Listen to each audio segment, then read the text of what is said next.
Good evening, everybody. Welcome to the Monkeys Are Really People radio network. And I would love it if someone in the chat room would just let me know if you can hear me right now. This is Michelle Gaza, and tonight I'm going to be interviewing Sevan. Is it Bomar? Is that how you pronounce your last name? Yeah, Bomar or Bomber. You know, I've heard it all the ways. Okay, what do you prefer? Bomar. It's Bomar. Bomar. Okay. Bomber only when necessary. So we had just been discussing before we got on air sort of a loose framework for the conversation this evening, but we do want to also leave some time for people to call in. Actually, one of the reasons I was so motivated to do this is whenever I see your show, I have so many questions, and I'm like, oh, my God, I wish he had a call-in feature. But I also am aware how challenging it is to do a show if you don't have a producer, you know, to take the calls in. So. But anyway, first off, I want to say thank you so much for your service. Your show has been really incredible and just super validating because I'm writing fiction, so I'm working a lot in the realms of the unseen, and it can be very lonely in there in the sense of like, whoa, what am I seeing, and is this resonating because I'm stuck on something, or is there something sort of objectively there that's worthwhile for me to discuss, you know, with other people, or is it just my own shit? So hearing you speak, it's like the sketch starts to get colors filling in, and I can, like, see better, you know? And James Gregory said it really well to me the other day. He said, it's like you're talking about an invisible picture. I'm like, yeah, invisible picture. So, do you want to just sort of start riffing, and we'll go from there? Well, sure. I mean, we can get this thing started. I just want to definitely say thank you for having me on the show, and just wholeness to everyone. And, of course, you're more than welcome. All the information that we've been able to produce thus far has really been a cyclic or basically a very perpetual thing with the resistance and the members of the resistance and all the individuals that have contributed their time, their resources, and their skills to putting this together. And yes, for sure, the nonfiction and the fiction begin to blur. Even today, we're going to talk about the mind, body, and soul, but after a while, you start to see how everything blurs, that if you're doing one thing, it kind of blurs into another field. And so it's just really good to kind of have a beacon through all of this. Like, it's serious. We're going through life. We don't have to walk around like lemmings and dummies all day and not paying attention to the big questions. And it's good that, we're finally getting together and everyone with that same idea of wanting to know what expansion really is starting to collect themselves and putting themselves into the right type of frequency. So that's awesome. You know, and as I hear you talking, I feel like maybe I should just share with people just the real structural outline of what we thought we'd do this evening. So I had proposed that we kind of discuss what's happening right now, present time on Earth. And I know that changes like second to second, especially right now. There's just so much energy shifting. Like, I'm a different person every day. Like, literally yesterday I was trying to find something, and I couldn't even get back to the part of me that had moved it, like amongst my art supplies. And I was like, which timeline am I on? It feels like that sometimes.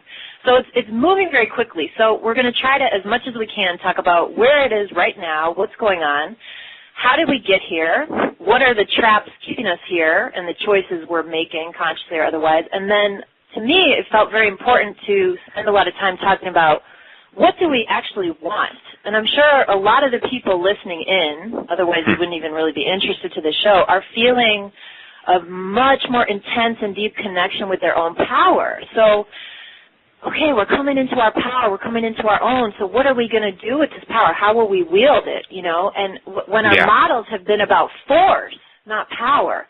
So that's the framework for this evening. I hope we do a pretty satisfying job with that, but that's it. So let's start really there. Like, what's going on really right now? I would just say really excellent stance, by the way. It's like, coming into the power, coming into the energy, the full realization. So now what do we do? It's like, you feel like this phenomenal power, but not really knowing where to direct it. So it just kind of may get directed at the neighbor, or may get directed at the girlfriend or the husband, or, may get directed in the wrong area at times. And so I first want to say, I really want to start this off on the right frequency and right tone. Just let everyone know Earth is a gift. I had even a chance recently, about 72 hours ago, to go into such a higher level of the crown chakra and interfacing with the oversoul, which is basically just telling you how it is, but it's so soft and gentle the way it's being explained. But explaining to me, Earth is a gift. It's the human species doing this to the human species. Let's get that clear. Before the human species arrived on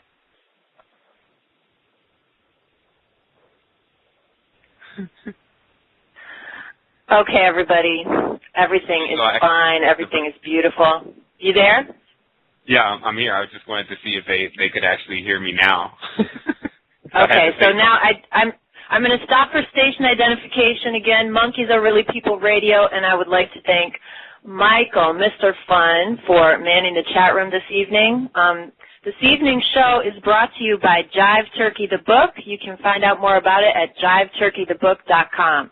Okay, back to our regularly scheduled programming. So we were kind of talking about where we're at right now, generally speaking, on the planet. So I do want to let everyone know, because other people have connection problems on this.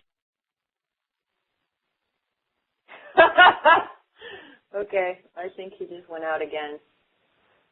So I'm going to ask the audience, can you all also just say a prayer for the energy between Costa Rica and Chicago? No comprendo what is happening. So we're going to wait again for him to come online. You know what? I'm going to bring some of the callers online. Oh, here he goes. Here he goes. Okay, James, hello. Yeah, I think that may be switchboard issues. I think it may be smashing things together in the switchboard, because these kind of errors, they generally they don't happen if there's a breakup in the voice and things, then you can kind of tell it's a connection issue. But with these breakups where they're just cutting off, it's definitely probably a switchboard issue. You know what? If I log out, does it? Sorry in the audience for the housekeeping, but we're going to have to show you. This is real. Show you the back ending. This is organic. Yeah. Right. Right. We're going to be real transparent. So if I log out of the internet connection, does it cut off the show? I think it does. That's the thing. I'm wondering. Okay. Well, I was just thinking, you should be okay. But if you have two switchboards open, that may be your situation. Oh, that's what's happening. That's what's happening because my partner's producing in the thing. Okay. So if it happens again, we might have to have him log in as someone else. Yeah. So, Michael, if you hear this, if you could log out and log in as somebody else, just like a generic guest. Okay. Thank you for your patience, everybody. I'm gonna keep going into this because I know people on the phone are like, okay, are they gonna get started or am I going to sleep? Right. But just to let you know, again, to set the tone of this, Earth is a gift, and you have to understand that this planet can stand on its own. And for you to understand exactly the fertility and abundance that's associated with this planet, simply take something like an orange and cut it in half, such an organic orange that you just find in the field growing on a tree, and then count how many seeds are in there. It'll be tons of seeds. And if you could imagine each one of those seeds is a tree, and if you just would plant it, then it would be a tree for you in a certain time, a certain measure, then you can just get it. You can really understand that if Earth was just an open field and everyone could really plant and build up their current and energy and be fertile, etc., then there would be a lot of abundance. So the idea of scarcity has come from the human species, not from the planet.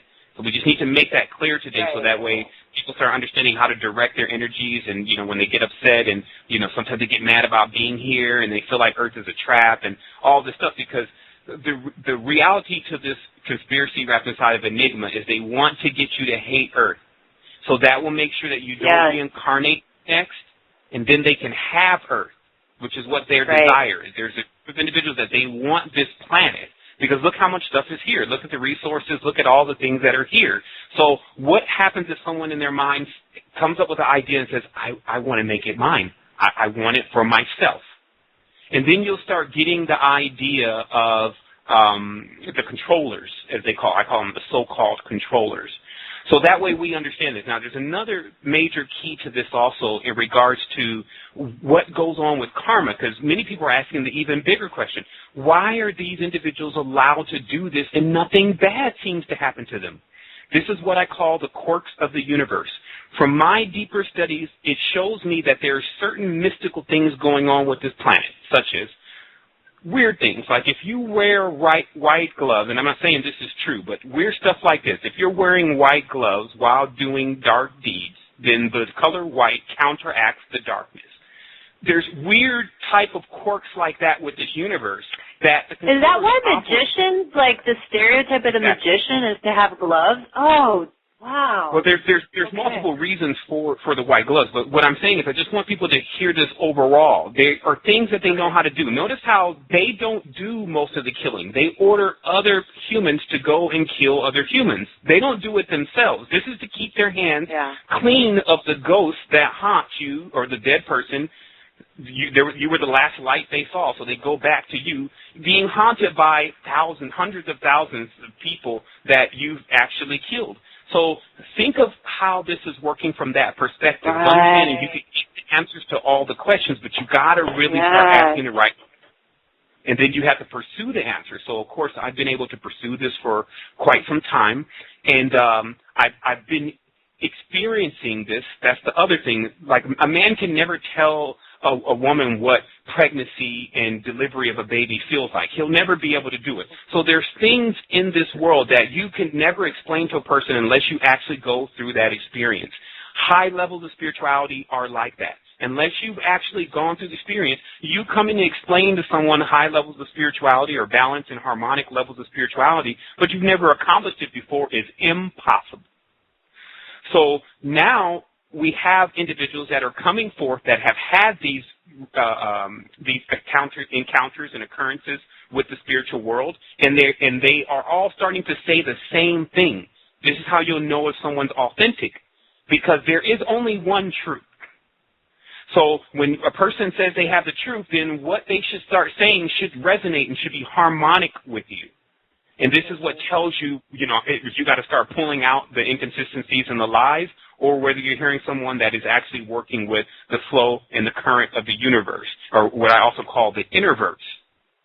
Because now what I've noticed is like there's like emotional locks and intellectual locks that we've like metabolized. They're like in our bones that have messed up our GPS systems. So basically, it's like we were conditioned to switch everything. So, we see darkness as light and light as darkness. Everything is backwards. So it's like when I hear you say that, I also think of people who've had a lot of trauma whose system doesn't even know how to do that because they're damaged. And it can be fixed. I don't mean to say damaged in a pejorative way, like dismiss them. But, I mean, a lot of us have a damage on that GPS. So we're susceptible to trickery, For sure. I mean, I call it the crash-landed ship. I mean, our real power is within the energy centers within our body. Some know that as Kundalini, Prana, etc. So if that field is not functioning properly, it creates a plethora of blockages and stagnancies, and that equals something in the mental, physical, and spiritual world. It doesn't just happen and there's no reaction. But this is also where the thing is gone crazy at this point. It's an extreme short circuit to a human brain because we're always looking for who is evil then, who is the evil one. Right, it's your responsibility. And I'll tell people this, evil or doing dark deeds, it has its causes and effects. If a person goes around stealing all day, it's only a matter of time before they get caught and something happens to them. Just understand the regular level of life. So what you're really looking at is the universe is not sitting back here trying to figure out who's good and who's evil, and the universe is either good or evil. The universe is not into that. It knows that whatever you do, there is a result for what you do. Systems handled. Right. It goes with everything else. And so while we are down here short-circuiting on who's the bad one, who's the good one, and then even partaking in daily, all the time, in what we can consider bad for one group and good for another group, then this leaves us in a constant of going nowhere. It's like a dog chasing its tail. Yes. So, then keeping people in like a very narrow range of experience, which is what colonization has done, keeps you, it's the whole curiosity killed the cat thing. Everybody's like afraid or unaware of what's happening outside, and it just perpetuates itself because everything that you actually need to heal is bad or forbidden or taboo or people flip it and do it in a rebellious way that's like a toxic mimic of the real healing power. Does that make sense? Here's a major reason also for that. Humanity was not geared to work in division.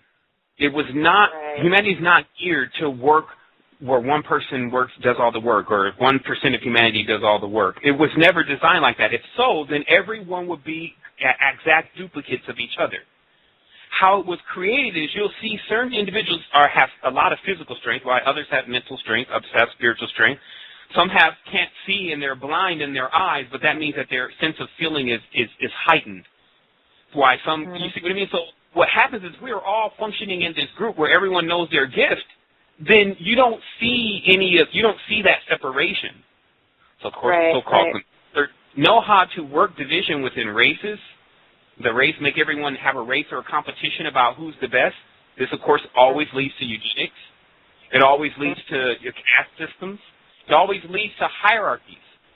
So there is a specific, there's again the cause and effect, and that's why if you move out of the good and evil, it allows you to see the steam of it, because good and evil in my book equal just black and white, or hot and cold. I'm looking for the steam or the warm of the whole thing. That's the answer to the things. And so this is also how we have to gear ourselves, especially going into 2013. We really have to allow our minds to take a break on what it does all year. You see now, look, Hurricane Sandy. Because the Earth has to respond to all of the ideas of the Revelation style, Mayan style, like I say, in your world like the Mayans, the Mayan structure phase. So it has to manifest some way. But it's good. That's with the total world destruction, because that is not something that is possible. This is what we always have to understand. Earth's been here for billions of years. It's about whether we can ride Earth, not whether Earth is going to survive. So I've actually heard a lot of mystics say that Earth is already ascended and she's waiting for us to catch up. So it's not even about, save the planet in that sense anymore. And what you're saying too about the division, I feel like sort of metaphorically the same thing, but flipping it is people are divided inside. We're divided from our own selves. The division we see outside is internalized and like going through the looking glass to go in your inner world, and it's the same thing. I mean, there's race riots inside of me all the time. So it's like, even if you could like shift what's happening externally, it's never gonna be a harmonious thing where people can ascend unless you figure out what is inside of you, because that's what's getting put out into the field, and then we're all reacting off it. But like the source is always inside, and we're getting pulled outside all the time. This culture that overstimulates us. For sure. I mean, it's really about also being the ruler of yourself. Like when we talk about being masters, we're masters of ourselves. Like it is a battle by the body. There's a lot of chaos and confusion, but there is one who stands over that. And that's really where you just have to spend all your life being the Lord of your own body and keeping everything in harmony in your body. And that, of course, is a major part of your intake. And that's it. Our evolution does come from what we intake, like what our input is. The first one, of course, with the body is food and what we're putting inside of our bodies. But there's also our minds and also what we're putting inside of our soul. This is the one that's been completely omitted from this particular version of the Matrix, is that people are not understanding that their soul also eats too. And it changes its color spectrum, it gets larger, it gets smaller. So all these things are happening also with the soul, and because that is the ultimate vehicle, that is the vehicle that is going to be used to transcend you into the next experience, which everyone will be going to, then it's almost it's higher for us in priorities for us to really study more of what's going on with the spiritual vehicle in order for it to affect the mind and the body. Why? We're living in a reality where people are using their mind. Like I said, the mind has power, or the mind is over the body, or mind over matter.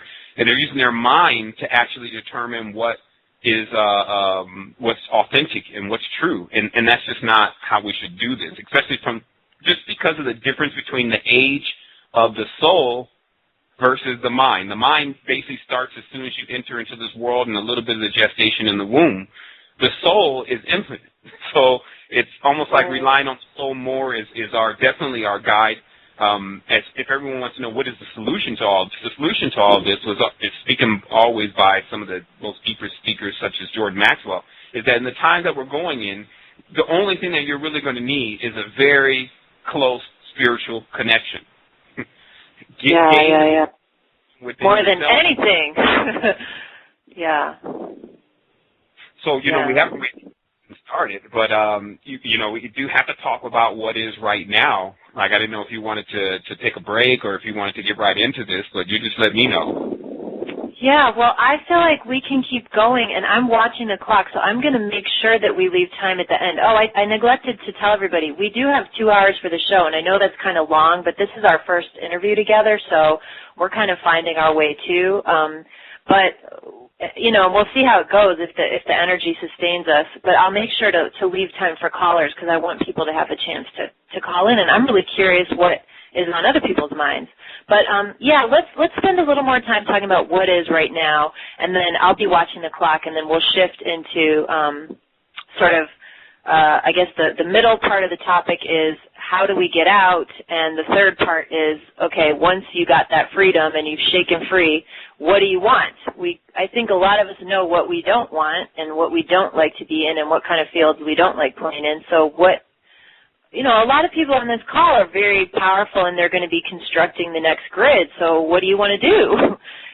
Whether it's your own or a collective one. I think that it's helpful to really be thinking about that and putting a lot of energy into that positivity to balance, the necessary, but, sometimes sort of negative view of what's going on right now, because it's a little hectic right now. Exactly, and also I think I'm going to have to go over a little bit of the beginning that I said earlier, because I'm not even sure how many people actually heard that before we got disconnected, but it was really the most valuable information. I'm pretty sure everyone was clear earlier when I talked about that, Earth is a gift. So we do, again, before beginning this call, still have to understand that, and that our actual connection here, well, I'll just say it like this. It's the human species that's doing this to the human species. The Earth, again, can stand on its own. If man and woman were not here, it doesn't mean that the Earth is going to end. The Earth has been here for billions of years, and it's seen the extinction of many species. So what we're dealing with, the situation that we're actually dealing with, is with our own species, as vast as it is. So first, I just want to say that. And then the second thing is I want everyone to know that, again, today we'll be unwrapping riddles and wrapped inside of enigmas, wrapped inside of conspiracy. So in order to do that, that means we have to stretch out into some vast topics here. So if there's anything that does offend a person or rubs a person a wrong way or another, I just ask you to check your harmonic meter, see if what is being said is actually the truth and you're just upset because it may be something going on with you, but definitely don't vent that energy out on the host or even myself, because this is still something that we're doing bravely, which is uncovering what's really happening and asking all the real questions and willing to accept anything as the answer as long as it connects with what we just call the universal system or the universal law. So to go into this, I just want to say to everyone, like many people here are aware of Nazi Germany and everything that took place there with those scientists going into the United States and, a lot of the curriculum that we're on as far as schooling and all of these things being part of basically an experiment of individuals who are bent on the idea of total world domination, that there was never any loss in World War II. People are aware of that, and that those factions just decided in order for them to fully get to the peak or pinnacle of their plan, it was going to need to appear to everyone else that they lost. They were going to need to go away for a while, become hidden, such as the Illuminati, and then work on some of the more broader plans that it takes to really take over a world. When you say a statement like, I'm going to be the conqueror of the world, like Constantine or Alexander the Great, it is indeed just a statement. To actually fulfill that, even if you actually govern every single territory, meaning that many of these empires, such as the Persian Empire, stretched over the entire world at a certain point, or the king being the king of the entire world. But to do that on a spiritual level is an entirely different matter. And that's, of course, why man is constantly laughed at by angels and other beings that are basically superfluous, what we call extraterrestrials, because to work from the physical plane to try to control anything will not put you in any control because there's a time delay here. The spirit moves faster. So most of what you experience is happening in your spiritual body. You catch glimpses of that while you're dreaming.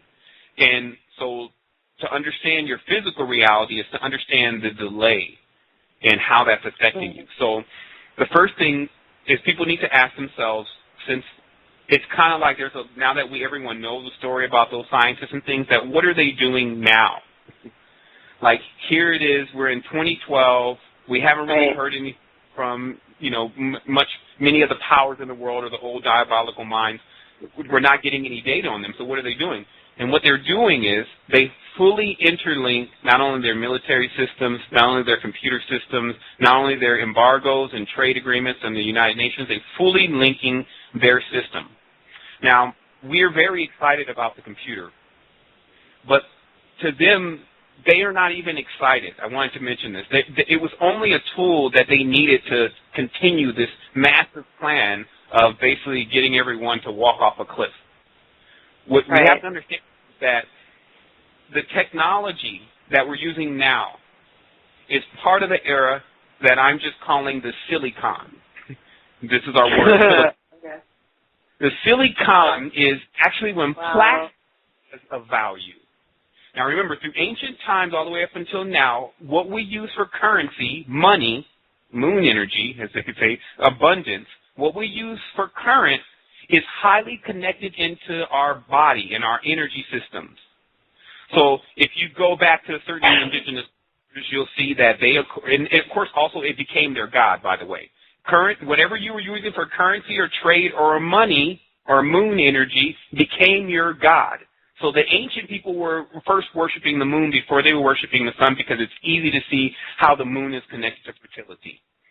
Later on in indigenous tribes, you see first a horn god being worshipped because cattle was the actual trading currency. How many cattle you had determined where you got that wife, that palace, the whole nine.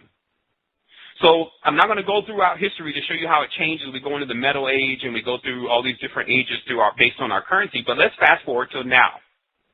We've come to a point where we're going off of paper. If you go around the world and you start traveling, you see the different currencies in different worlds and in different parts of the world, you'll see that the new currencies are made of plastic. It's actually a plastic dollar bill. But of course in the United States it's still paper because they are still in the last part of the transition of the silicon. So now what you have, of course, is the computers and the technology, which is pretty much made of plastic. The chips, the silicone conductors, et cetera, is only plastic.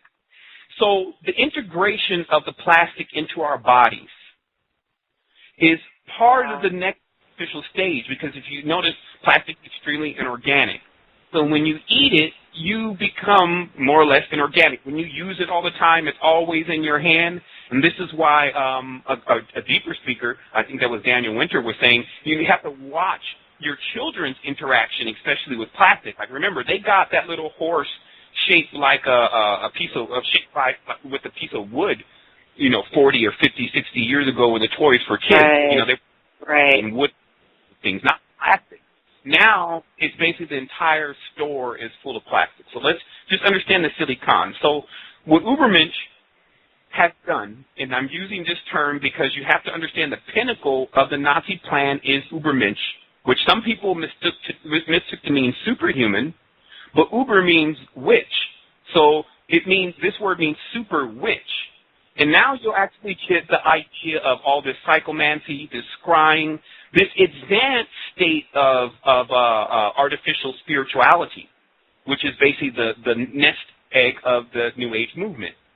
But it does something. It's not, sometimes when people analyze this stuff, they'll say, they'll analyze the full thing and they'll say it's fake and, these people, they have no power over me. And then they'll close the book, never realizing that at every single corner, every single angle that they move, there is something of that kind of nature around them. So if you understand it completely, because as they can say in G.I. Joe, knowing is half the battle. Your body has the ability to counteract things by just knowing what it does, because it'll neutralize it from the spiritual plane. So even though it'll be as a remnant or illusion or a shadow, which is all this world really is. It's a shade, a Malkuth world. They've already mapped out what this world really is. We're not in our higher states. I want anyone to start marveling about being in their higher state, but still not flying through the sky and super powered up and doing things all over the world. Like, that is through ego that we've accomplished something. This is our greatest thing. But we don't have to also beat ourselves up about it either. This is the difference in the American mind versus the Eastern mind. Meaning, in the Eastern mind, in the Eastern traditions, you never spend much time complaining. It's that kind of thing. You just get to work. Complaining is looked at always as a waste of time, and thinking is always looked at as a waste of time. Most of the work that needs to be done is even physical work at times, like your fast and your cleansings and your writings and your books and all the different things that you really have to do, the stuff that would really take up the time and space of your complaining or disgruntled. So it's interesting now that what we'll find is underneath all of this, like if you want to see who's behind the computer, who's behind CNN or the Cohens or the priests or Cain, as I call it, or Conan, these are all the same words, CNN. Who's playing the Kabbalistic game with humanity's mind behind that door? Sometimes the other side of the looking glass or through the gateway of the portal. Who is on the other side? And what we'll find is, because our idea of what's really on the other side is so illusionary and so generic, it's not than the generic Illuminati themselves, meaning that what we think is the next adjacent plane to us, by saying that they govern that plane and that they're experimenting in that plane and that these symbols do things in this plane. So let's also break down first the symbolism, because we want to know what they're doing right now and how they are doing it. Now, there is two powerful symbols here on this dimension that you cannot really walk too far without seeing one of them. And that symbol is either the pentagram or the hexagram. So I always say to people, if I landed on this planet yesterday and I was already schooled in universal knowledge, the first thing I would ask you is, what's up with the pentagram hexagram thing? Don't you think it's a little excessive? Meaning, why is it necessary to put these kind of symbols everywhere and for government agencies and states and countries to represent themselves by this symbol? It leads to a big answer what's happening in reality, but more on a spiritual level, so you would have to absorb it that way. What does the pentagram and what does the hexagram do, and what is its real symbolism tied into? So, of course, we have now people rewriting history. They'll bring something like a light bulb and say they're the first ones that invented it. And this is, of course, in the American school curriculum. I guess, who is that? Benjamin Franklin or one of these guys created light bulbs. Seeing light bulbs in Egypt. So what we have is we have a rewriting of history. So when we ask ourselves, again, how much of this history and how much of this idea of what we think is the world anyway is really authentic? So, and that goes back to the whole thing about, the mind versus the soul level of knowing, right? The mind is so afraid right now because it's intimidated by what's outside of it. The mind operates on logic, and it's like this kickback where if you let the mind really take over everything you're doing, it will keep kicking you into limitation, because that's like where the mind works. It like carves out a box and it's like, I'll work in here. And it has a hard time processing outside of a logical lock that it was conditioned or told to believe. And unless you get into like a physical direct experience and find things out for yourself, you'll be stuck in that box forever, because if you stay in logic, you'd never have an opportunity to test if anything is true. Something can be logical, and the logical argument can be totally sound, and the conclusion can be false. So unless you check, in reality, you don't know, and you're trapped forever. But it's like we've been seduced into higher levels of abstraction with every generation, to the point now where, a lot of us, our friendships exist in the ether online. But then it brings me back to the funny thing of what's going on with the game, because, like you said, we can judge what's good, what's bad, what's happening. To me, it's like it's happening because it's a game that we're going to like pop awake from. You know, it's like every day I have these pops of awakening, and it's like, oh, you know, the playing field is so skewed and so toxic that it's like put me into a level of consciousness I otherwise probably wouldn't experience. But like everybody's constantly told, you know, authority is the answer. Authority declares this is true. You know, the sun revolves around the earth, and that's what authority says. And if you never take a moment to say, how did they really know? Who did the test to say that this drug works? Who did the test? I didn't do it. I wasn't in the lab doing it. But like everybody's so specialized, you know, we're taught, oh, you have to trust that authority. But I mean, I know what goes on in medical schools. I'm not a doctor, but I've even coached doctors.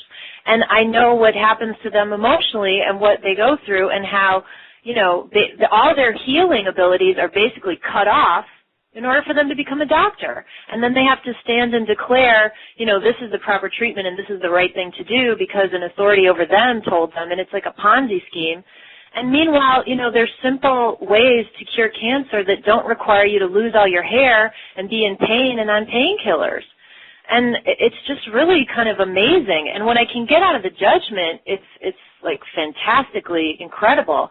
But I get in the judgment a lot because I see that trap that people keep, myself included, we keep trapping ourselves back into the logic, and expansion is beyond logic, it's beyond language, it's way beyond mind.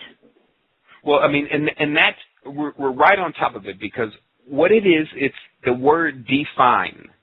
Now, anything means to take it away. So to take away fineness. Now, if someone is defining things for you, and you're not defining things on your own, because, of course, this is like a snowball effect, because the first time someone defines the tools that you start using to define everything else with, then you're now defining it based on how they define things. Like, for instance, let's talk about... Yeah, you're building on a false premise. Exactly. And so, again, let's just touch really briefly on the Barack Obama and Mitt Romney. You're dealing with basically two pair of shoes from the same designer in the same store. What choice would that be? Like, that's not really a choice. And then, remember, but the whole... But Obama's got the stacks on, man. It's really cool, so I'm going to get the stacks. Well, and then, listen, the carrot in front of the rabbit, per se, is promise for more jobs. Notice how the whole election is hinging on whether we can get more jobs. And this is, I remember watching this interview with these rabbis, and they were saying, they ask, how can they get better jobs? Never asking, why am I working? You see, like there's another level. So, and then he finishes it, so we give them better jobs. Meaning that if they make us want something so bad that then when they finally give it to us, we're like, wait a minute, that's not exactly what I really wanted, or we want more after that, then we've gotten, again, nowhere. So, of course, in today's conversation, we're going to really talk about how to actually get somewhere, how to really expand into another level of yourself and what you really are. But it's going to take some real acceptance, though.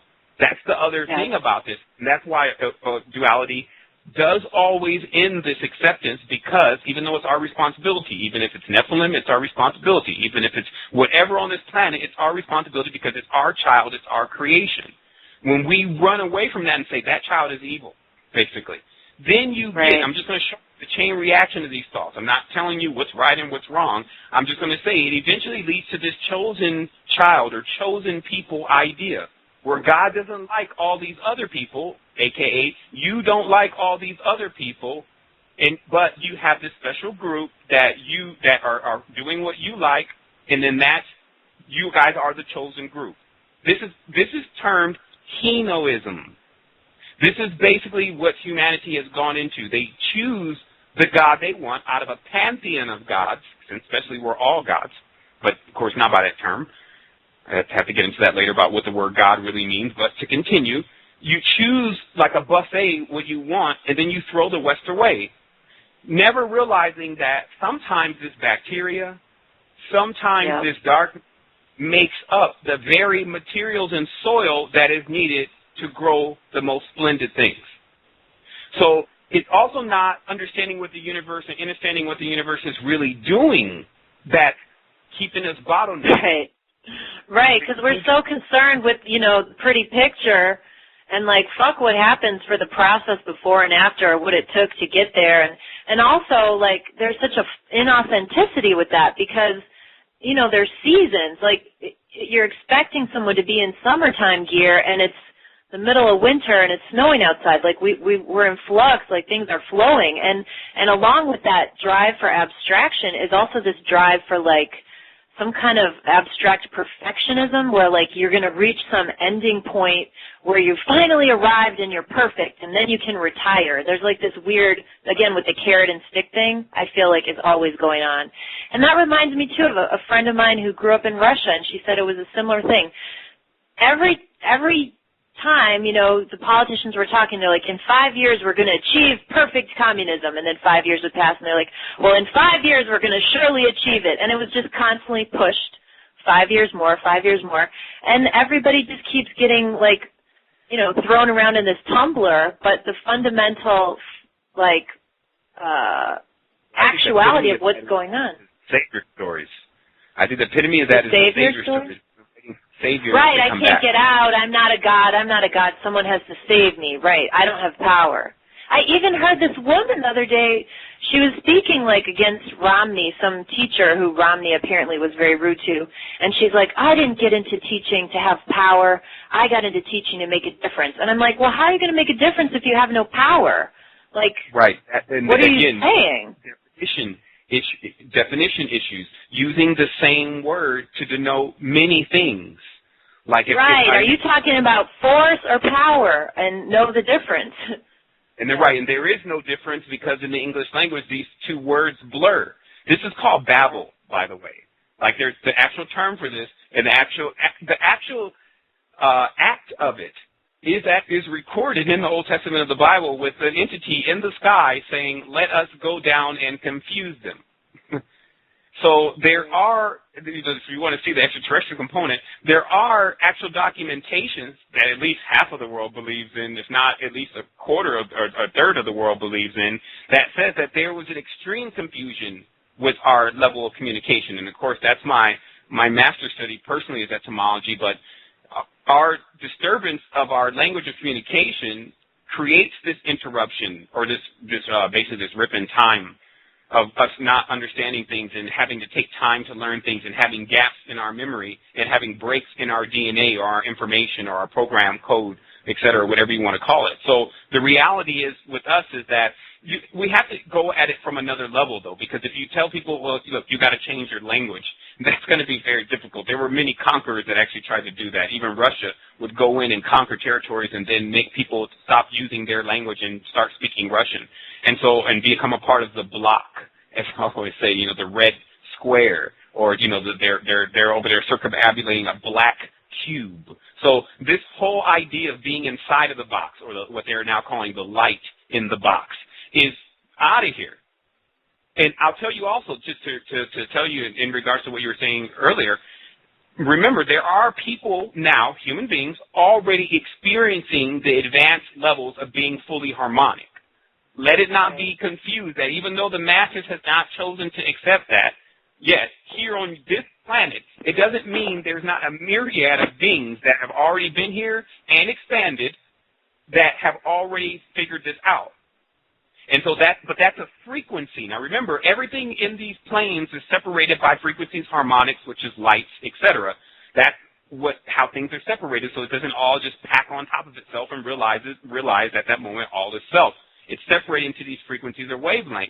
So when you can emit that frequency and wavelength, then you harmonically start to meet those individuals. They just pop up out of nowhere. And the interesting part is the faster your vibratory frequency is, your current, the faster you can manifest things. So now let's get into this now. Now, manifesting things. Now, it's very difficult because we have a manifestation power. That's really what Earth is. It's a fertile field. When we speak, it's like a straight line into a fertile field. It comes to manifestation. But what happens if you're speaking, now first of all, this language is not the holy language, but if you're speaking something into an infertile field, Now, of course, everyone's kind of unlocked that the earth is a matrix. It's a womb. So what happens inside of a womb? Creation. So anything that you speak out into possibly an infertile field is either not going to happen, take very long to happen, or happen but be somehow distorted. Because in an infertile womb of a woman, that womb, that it will either be no child or the child will have abnormalities, etc. So we have to understand this universal connection with all of our knowledge and what we're experiencing if we're to gain bearing here, meaning that we have to have a system that allows us to connect what we're experiencing from this external level to also our mental level and then also our spiritual level. And this is actually how we're introducing a system now, especially within the resistance, of how to analyze yourself. But you'll soon see, of course, how it all starts to blur. What you eat starts to affect your mind, starts to affect your soul. So this is why that at any point, if you decide to slip up, and that's why when we're thinking of the power also, everyone has to understand that it's like putting a child in a 747 and telling a child to, and they don't know how to fly, activating the light vehicles. Right. The power in our body. I've actually seen over the years, like I had like locked in time codes that like my consciousness wouldn't allow me to see things, and it was unveiled to me in a very specific order so that I wouldn't, so like the freakiness of the enormity of it. And I'm not trying to say this like I've arrived somewhere. I mean, it's continuing to happen. I'm sure it'll happen again today. But it's like it's being revealed in a very intelligent, sensitive way.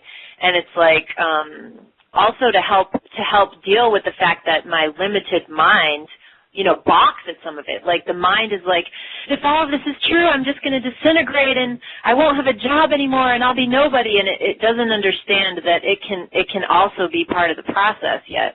So it's like learning. My mind I've really had to work with it because, I got a bachelor's degree from Yale University, so like mind-heavy existence I had in my youth, just a lot of academic shit. And I've had to really talk it down. I'm like, it's okay. Nobody's trying to get rid of you. The mind is necessary. We need it, and it helps with discernment and plans and organization, but it's the secretary and not the CEO. And I feel like colonization, again with the abstraction thing, is like trying to make the mind believe it's the CEO, and it's trying to run the whole thing, and all it's meant to do is like just sort the mail in the mailroom. It doesn't have to do much more than that. And it creates, you can see a parallel in the behavior of like, quote unquote, white cultures, in colonization processes, that, there's like this meddling in everything, and it's like, you're not really helping mind, colonizer, just back down. And like, you can help, but, you got to recognize that the being or the object or the person you're helping has its own intelligence. Like, the womb has intelligence. And the mind thinks like it's not only separate but like above, and it just creates a lot of suffering and anxiety in people, For sure. That's the separation again. In moving into just where the solutions are for this, because we definitely talk about a lot of where the frequencies are. I think people are more concerned because it's no mystery here that money is driving people. And, of course, many people would hate to admit it. And then you have all these very spiritual people on the planet, and when you take away their money, all of a sudden everything is going to change as far as their spirituality because they've already experienced that. But what do you do about it? Like, this is, of course, the ones who are willing to go into those states of thoughts and find solutions rather than going into those states of thoughts and getting scared. Just like you go in that state of thought, you find someone in the corner, and you're like, hey, why are you in here in the corner shivering? The person, I'm scared of the economy falling. And it's like, well, why don't you just get out of here and let me figure out the economy situation then, rather than you sitting here just being scared. This is what I find when I go into these thought fields to see what's going on with humanity's thinking. So we have to realize that and I just want to interject really quickly. I just want to interject before we leave the scenario you just described. Part of what I do in my coaching is to help people who have a part of them stuck there. And I'm good at it because I have so many parts that are stuck and cut up in pieces. So, like, basically it's like soul retrieval. But I know a lot of techniques that I teach people that are fairly simple so that you can eventually do it for yourself. But sometimes if you have a lot of trauma in this incarnation, it can be really difficult to do the step that you just talked about. Like, come on, let's get out of here, let's ascend, because a lot of people who've or really universally I've seen people who've had trauma. So when we talk about popping out of like consensus reality, their experience of popping out was through that trauma. It was terrifying, and sometimes, a lot of times, like life or death situations, whether it was abuse or what have you. So they have a lock on jumping out of consensus reality. So now when you come with this sort of new age stuff like, oh, let's ascend, there's a lock because people who've been traumatized, they know what it's like to step outside, but it's in the face of a quote-unquote evil victimizer victim thing. So I've been noticing in a lot of people I've worked with that people who are really expansive, like, don't want to go there, even though I'm like, but it's okay. My experience says no, you know? Well, I mean, even deeper than that, you have people that can't even understand what you're saying, even if you and I can't. I used to try to tell them, and then I was like, Michelle, just what are you doing? It's between them and the universe. Let it go. Well, I talked about this in regards to, this extreme optimism. It really has nothing to do with optimism, to tell you the truth, because what happens is this is where the challenge, it sits back onto the lap of the individuals who are so close to breaking through. And let me just explain this. There are people in this world that they could be deaf and blind, or missing hands, or born with part of the brain even missing, and then this prevents them from even understanding or realizing what you're talking about at all whatsoever. So instead of just taking these other group of individuals who just have some psychological problems, I wouldn't even say just have, but have psychological problems or sexual abuse problems, we can also even go another level up of individuals who have even permanent problems when they're here on Earth. So I'll tell you where the challenge lies, though. The challenge is that the power that is associated with a fully activated human can completely perfect any other field.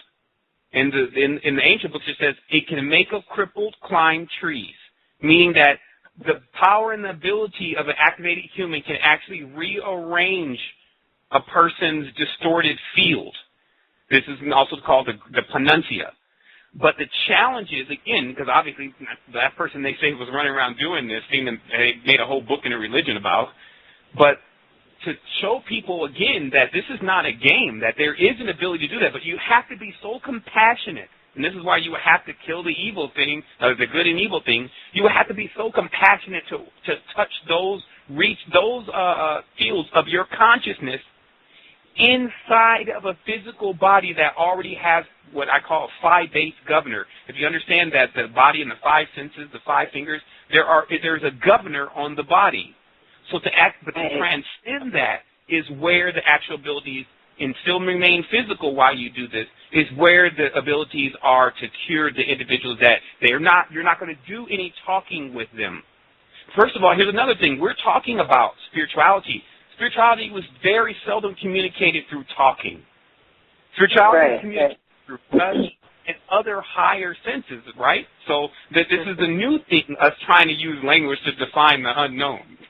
I mean, come on. But this is another thing I really wanted people to feel optimistic about, is that even though some people say there was ultra ancient races that were highly sentient, and then some people say, it was just recently, and some people say it's now, but I'll just tell you this. There is enough knowledge and information now in our world, despite whatever happened in the past and what is going on in the future, for us to utilize the abilities and the knowledge that has been given, especially through the internet, information about crystals, frequencies, cymatics, etc., for us to really get ourselves in line and online. However, to do that, which is, remember, there's the hinging point to this whole conversation. To do that, you have to be able to summon an extremely large amount of willpower. Now, again, that's why I was trying to get into this conversation, we don't have to do it now, about current and currency, and how even if you don't have any money in the house, it seems to affect at times how strong you feel about going out and helping someone. Am I right or am I wrong? But right. Especially the spiritual people, where they won't address this. So they don't really understand how their physical money, their current, is connected to their spiritual current inside of their body. What are chakras? What are kundalini? Kundalini is a coiled up disc of all of your information and the other individuals on your biorhythms information. That's what it is. But it's coiled up because that's how you store information. But to unlock it is, like you were saying, well, there's a time code on many of the things that I'm being explained, because if they just unlock it all at one point, it would be like a rushing of energy from the base of your body all the way up through your spine into the top of your head. And hopefully it circles back around, because if it pops out, then everyone will be talking to you, or you'll be talking, and it'll seem like everyone doesn't even understand what you're saying, or that you're almost crazy to them. You see what I mean? Like, we have to talk about, these Eastern traditions about opening up Kundalini and the vast vehicles of who we are is not a new topic. It's just we have explaining to men that have walked their whole lives, women that have walked their whole lives doing this. We jump in 2, 3 years, and we imagine we obtain the black belt.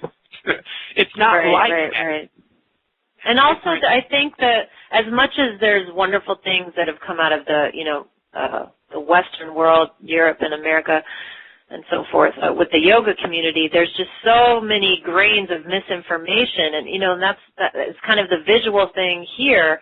Yoga is a pose that you do like a gymnast, and and it's just kind of constantly reinforced, even though everybody has a lot of workshops about how that's not the case.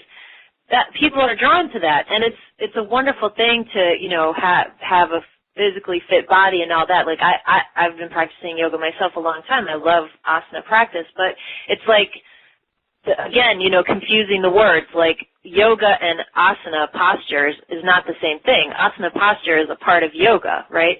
So people are like kind of ping-ponging around inside a fake version of yoga, trying to figure out what all the hype is about. And meanwhile, what they're experiencing is unspoken ego games, which get real evil, as we saw with, what was that clothing line, where that girl murdered the other girl, and did you hear about this? No, I haven't heard about it yet, but I could definitely... Lululemon. There was a Lululemon outlet where one of the employees, or I don't know if it was their administrative office, but one of the employees murdered another employee. And, and there's this whole, smiley face on the new age, and then people they basically take their unprocessed stuff and just push it down deeper to create a false, enlightenment face. But it's creating a false face without even knowing what the enlightenment is, So at least they named it Lulu. Okay, just so you understand that everything is, of course, just a step on the ladder. Yoga, ayahuasca, Jesus. All of these can easily become the problem, as they could also become the solution. Right. That's what I definitely found. Yeah. Luna knowledge is from the moon. It's Luna, meaning that the first step on the ladder, and that's why all of the religions that are mainly in this world, the angel that is announcing the birth of the individual who is special in that religion, whether it's the angel Jibril or the angel Gabriel announcing either Muhammad or Jesus, is the angel of the moon, because it's that step on the ladder, and the symbolism even bears witness, but it's that step on the ladder. So if some people, they just make it to that level, which is still more expansive to them than being on the ground, basically. Right. And then they stay there in that lunar station or in that mansion of their father, and then they go out into the other expanses of this entire system. So this happens. And so I don't know if it's a positive or negative thing that many people are dancing around the yoga but not fully getting involved, because when you get fully involved, then yoga turns to a ritual. It turns into a binding with specific entities rather than just a glance in, cobra poses, and then I'm like, okay, I got the yoga thing down bad. It's still all about prana.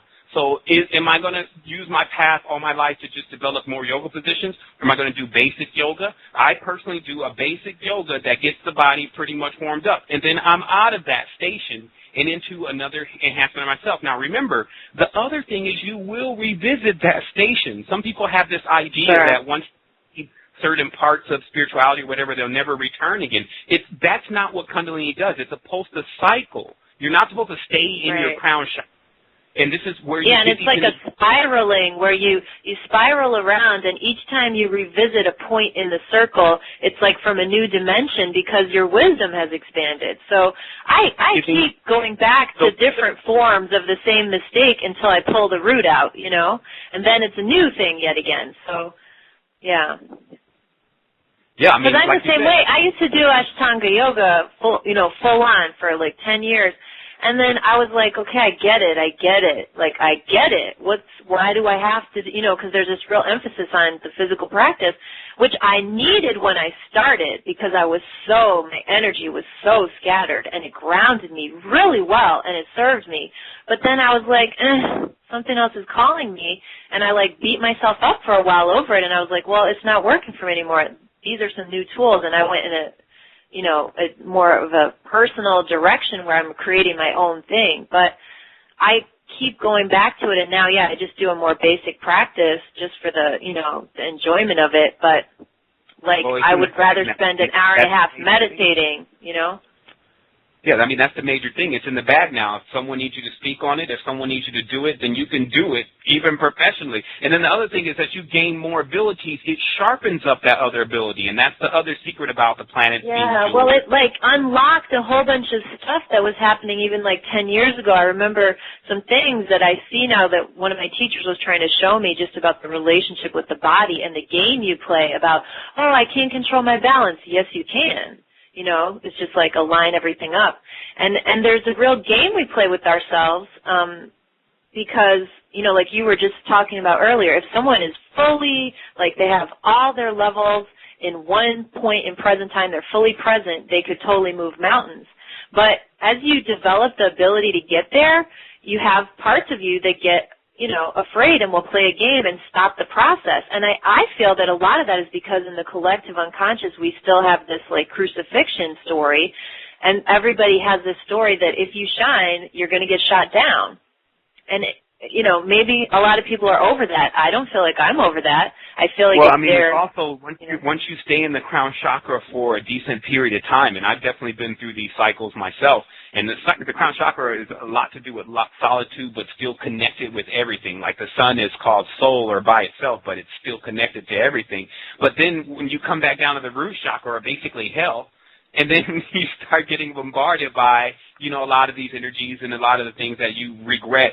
You regretted and became what you thought was the reason on why you left the root chakra. But that's not the thing entirely. As you were saying, is when you go into higher states of consciousness, then you have a chance to revisit what you would think is the lower states of consciousness when there's really no such thing. You can now distribute or plant things that you've understood and fully realized into other vessels, humans, into beings, fertile fields, etc., and then it will eventually grow up, and that's, of course, how everything grows upwards, and then you will enjoy its fruits, its ideas, or whatever it is at some point. This is just a simple cycle. Our entire existence depends upon farmer-like skills.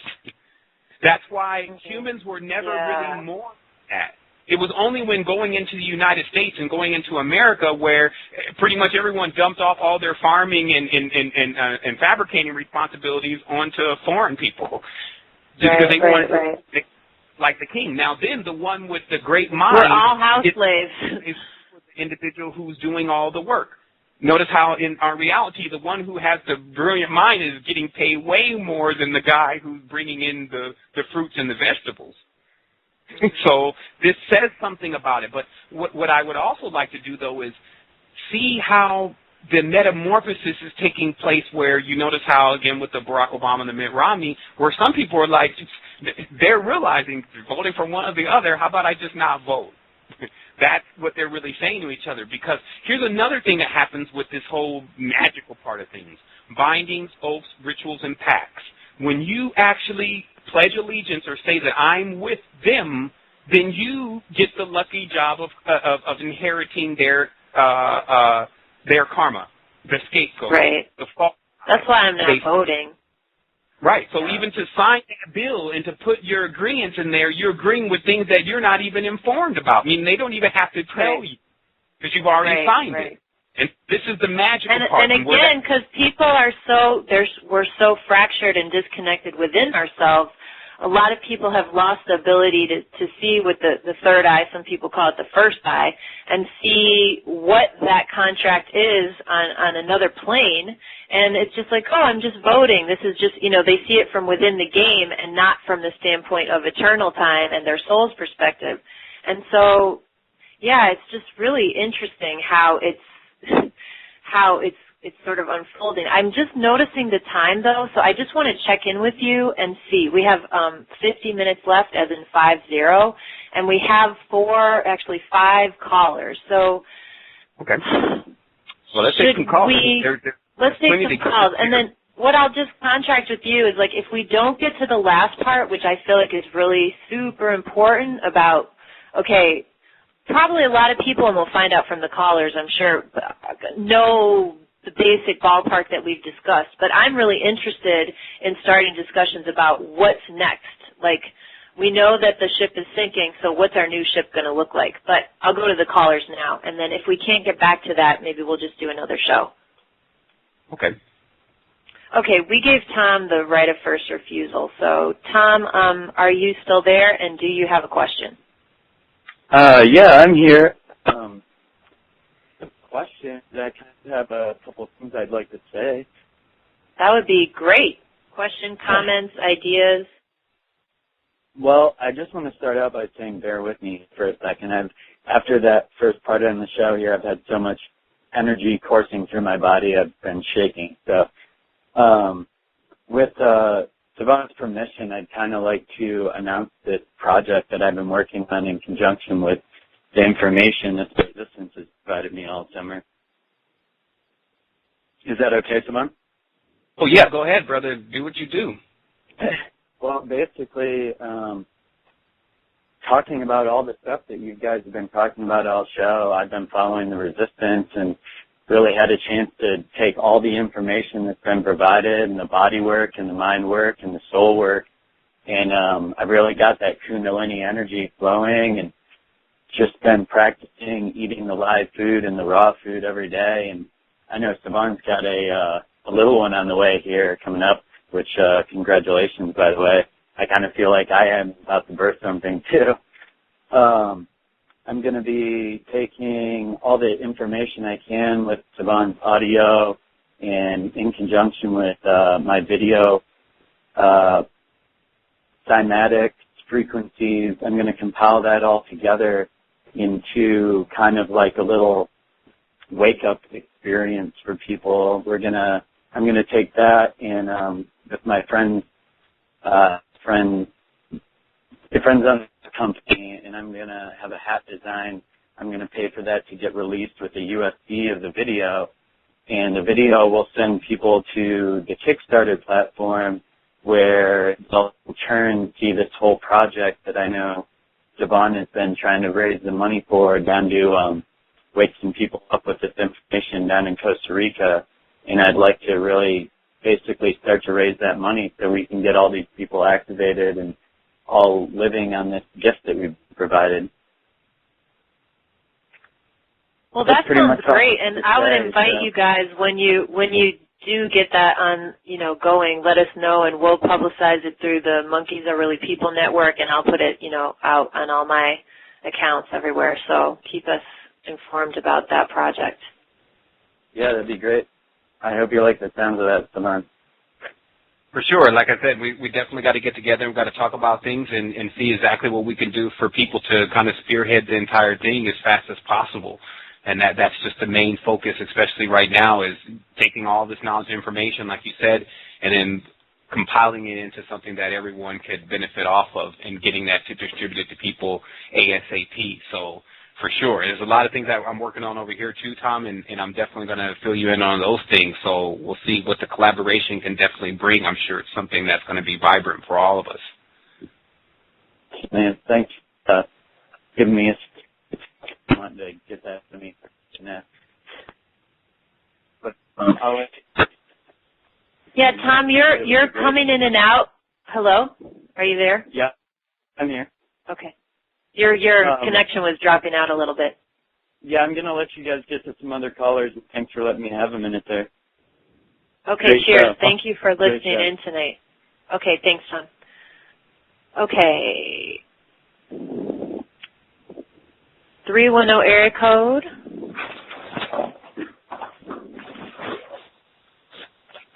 Hello? Yes, hello? Hello. Michael? Hi. Hi, can you hear me? Hi. Yes. Hi. Michelle, Sevan. I'm getting a little feedback because I got the computer on and everything too. Can you? Am I coming in clear? You're fine. Yeah, you're fine Yep. on this end. It's not coming through. Mm-hmm. All right. Well, yeah, it's a good show, and I wanted to, you know, when you gave me the who was going to be, you know, the guest and the headliner and everything for the show, and the opportunity to come in, you know, with the sponsorship for it, you know, I jumped at the chance, and you know, it's an amazing show. I wasn't going to, like, call in, just kind of work the switchboard, not the switchboard, but the chat room behind the scenes, but a few things were said that I wanted to jump in on and see about getting a response or a thought in that regard. You had mentioned, Sevan, about, oh man, I took a note on it. I went outside, so let me grab the note. Just a second. Okay, take your time. Yeah, it's just. Well, you know what? While you No, get your note, I got it. I'm just going to tell. Okay. Well, no, go ahead. I'm we sorry. also have a question from the chat room. So. Okay, well, yeah. Let me just introduce this, and then maybe you can jump on the chat. You had mentioned something about infertile field, and like everything is. How can I put it? Everything is disconnected with the energy and the magnetism on the earth and the people, regardless if they're in America or in, you know, Europe or north or south, east or west. It's a disconnect with the energy on the grids just of the entire planet. And I wanted to, because I've written this book. It's called Jive Turkey, or How I Found One of the Seven Wonders of the Ancient World. Kind of a long title, but yeah, I found one of the seven wonders of the world, and I think the reason why everything is such disarray, disconnect, while we'll do hundreds of things to try to be successful, and some of us accomplish things in different degrees, but I think the reason why most of everything is separate and disconnect is because we're living in the wrong place in our minds. We're trying to connect ourselves with being somewhere that actually it's not. Is that making any sense? If you can just imagine. Well, yeah, I mean, let me first say, you know, disconnection is like a disease. It can be cured several ways. You know, because if you wait on something else to fix itself, then you'll be waiting on it for a long time. Like if we say, oh, the Illuminati is causing me not to go forward, then now we have to wait on Illuminati to say, okay, you guys can go forward now, which probably according to what the Illuminati are supposed to be like, they would never do. So I would also not like to say that the Earth is configured in a certain way that is allowing it to be disconnected. It's not really disconnected. It's more short-circuited. That would be the easiest way to explain what's going on with the energy of an infertile field. Now, an infertile field, of course, is a field that it has, if you were to govern organics, and this is how you have to look at everything, plastic even has an atom in it, so it is organic to a certain nature, but there is basically a caste system in the elements, meaning that plastic is like on the lowest end, so it is the most infertile field versus on the higher fields it's probably dark matter, which is, you know, you put anything into it and it'll, any kind of seed or electron into it, it'll metamorphosize something. So what happens is that in the way that the cities and things are configured at times, if we don't understand how to move around ley lines within our house and to do simple dowsing to see what is the magnetic field around our house, yes, there is at times that field that we're in that when we speak or we want to manifest something for ourselves into it, it doesn't build us up enough. Now, let me explain to you also in a very simple way. Generally, if you can start to be in an environment, like let's say for instance, if you're in the jungle and you just sit there for a moment and maybe you're in a tent or some type of mosquito net where the bugs won't start bothering you, but if you can sit there, you'll actually feel there's a resonance and a connection between electricity that's coming from the ground floor of the actual forest. So what happens is that in a city, that the layers in between you and that first level of organic sediment is thick.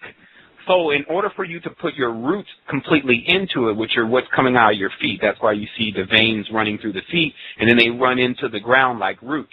So, but in order for you to connect with that, it takes an extreme amount of grounding. And this grounding comes, of course, from the chakra that's in the center of the body, the Muladhara chakra.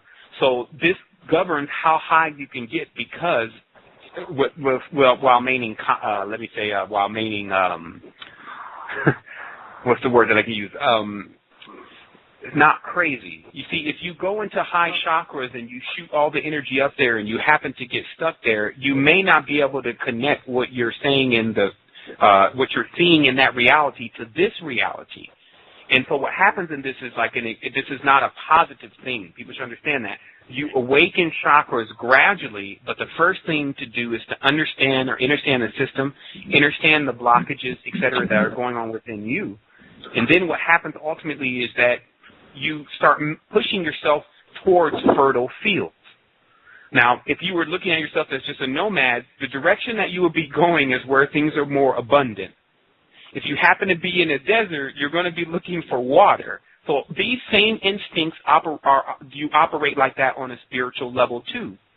Right. Go ahead. I'm just saying. I was saying right. But in what I was speaking like a what would you say, like a transcendental thought projection or like mind projection using say for instance like a focal point, like in terms of say religion where they have Qibla or something, and everyone in that religion will focus their attention to say the Kaaba in Mecca, or some people will focus their attention to Jerusalem over in what they call the Middle East. What I'm saying in what I touch on a bit in the book is that these places where people are focusing their attention or have been superimposed on different locations. For instance, Jerusalem now in the Middle East is not where ancient Jerusalem really was or still is, actually. And ancient Jerusalem. Let me finish that just really quickly, Michael, because ancient Jerusalem was inside. Ancient Jerusalem was never an external place. Oh, no, sir, it was. It was actually an external place. Pardon? Listen. It's another thing, again, if you understand the gods of this world, and this is why if you look up some of what Oberon Zell is talking about, these are like wizards like Harry Potter, people that do things that me and you would never do. What he'll say to you is that when he was younger, if he understood what he knew now and what is really going on in the spiritual world, he wouldn't have did a lot of things that he actually has done. The explanation of this is the God of this world, people need to start identifying. When you actually make a communication, you start thinking of grids and you start thinking of programming grids, you're now in a juggernaut's territory, meaning that you didn't just embark on something that they didn't want to control in the greatest levels. You actually embarked in the territory of the individuals on this dimension that control this dimension. So thus, at any point, if you get confused to what is communicating, who's the first level of communication? It is the moon. The moon is a refractor of the light that comes from this planet. Who governs the moon? God. Who is God? God is 10. He's a masculine God. The symbol 10 means just the male phallic symbol and his testicles. This is a testament. There's a lion God running around the planet seeking to who it can devour. So in its array, which is under the swastika, backwards and forwards, Eastern and Western, Nazis and Aryans, but blue-faced Aryans. The first thing that people need to realize in the spiritual field like this is that just because you want things to be a certain way, just because you want to move around certain things and do certain things, you will indeed earn that. There is nothing about this universe that doesn't want to teach every single being here that if you really do achieve something, you achieve being able to govern these forces and to do this, you will be great indeed. So we can do that, though. This is what the most interesting part about it is. Out of all this, what we should learn is that we're already configured as beings that had been able to accomplish that. But I'll tell you the truth. It was our parents. This thing is a tree. We are the seeds from it. Every seed has an opportunity to grow up to the tree, but some seeds fall by the wayside. This means that in the example of the parable about what happens to the seeds, some seeds don't fall on fertile soil, some seeds get blown over on the roadside, some seeds get stored away and never get planted at all. This is the idea of what happens to each individual human as they're going through their expansion. Some seeds happen different things. So if you happen to be, which I believe you are, one of those individuals that you're growing up into a tree, by all means, look at the tree. Meaning, we have to get to a level where we push away the phi, we push away the pyramid, and we push away the pentagrams and the actual hexagrams. Because in the reality of all this, it's still within. The implosion is how you travel through the astral plane. To implode your body, to make it a pine cone, to make it a two interlacing pine cones, which is basically an hourglass. This is the Orion battle cry, as they call it. This is to actually implode yourself so that when you're facing the most ultimate danger to yourself, which you may think is extinction, you have the ability to go into another part of your timeline or your reality. We call that death and reincarnation. However, why we've already figured out death and reincarnation, the Egyptians figured that out, Commitants figured that out, we still have another task that's even beyond that. So why most people are still playing around with Earth systems and pyramids and geometry from Pythagoras, we have a trapezoid on the dimension, meaning we have obtuse angles on the dimension. We have beings that don't conform to the geometry of what is generally in this world. Now, how do you know the building blocks of this reality? And this is where the ideas of the matrix came from. Water and light bear both a tetrahedron. They are not straight, though. This is the deepest knowledge that you can have about spirituality and who's giving it to you. Nothing that nature generates is in a straight line. Nature is organic. Organic begins with an O. The ones who use the straight lines, meaning the ones who move in angles, they are the counterfeiters. They give you a symbol that is drawn with straight lines, like when they draw that Star of David. And when they draw that pentagram, they draw with straight lines, not with convex, meaning actually bulged or humped like it's supposed to be. So this is where you get Lucifer and the Sataniel components. They are counterfeiters. And this is why even when you look in China and you look how they've been oppressing those people long before they've been oppressing us in the United States. Remember, so China is already functioning like most of the world is scared to function like. They call that the V for Vendetta Society. So when do we see the Chinese as us too, in that we want to emancipate them? Well, yeah, that's exactly like that is exactly the point, is to get the people, like the everything that you're talking about on an astral plane or another dimensional level, multi-dimensional level for that matter, it still has its expression and root inside of the human vessel. Like the entire universe and all the elements are contained within each and every person, like man, woman, or child, regardless of age. So the point of focus is to know the things that were in the records of the antiquity that were actually, see, the disconnect comes when people start to conjecture and say, well, Jerusalem as a physical city never existed, when yes, in fact it did. They just have changed the maps. The cartography has been forged in bootleg. Now people are thinking that what actually was a physical place for focus and spiritual cultivation never existed, or it's in another part of the world.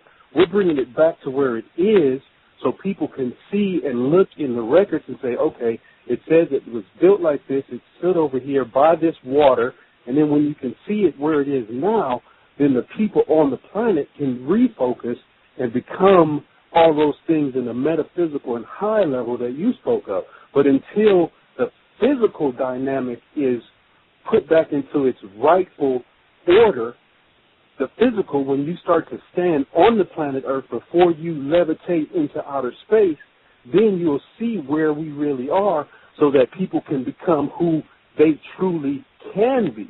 Like when you had spoke of something about God, that only comes about from the man who created the Egyptian Empire, which happened to be in Central America and then later in South America. Has nothing to do with North Africa in the beginning of the creation of that black Egyptian empire. And that is where the concept of God and all this deity and worship came from, is in that dispensation. From a man, a black man, way back then. But who knows that? There are a few that do, and those are the ones that are successful. You mentioned something about, well, how all these evil people seem to be so successful. You say they get other people to kill for them to keep their hands clean. Well, it's something to do with that. But see, those people know where they are. They know where the map is, and they can walk outdoors and know where the real stuff is. The other convex side of that is everyone else doesn't know. So they're looking here to get something accomplished that doesn't exist there, so it'll never be accomplished no matter how hard they try or pray or gamble or crime or whatever. They're not going to be successful until they know where all of these things that set up the foundation of this civilization are originally. You understand what I'm saying? People talk about the chakra system, the 7 chakras.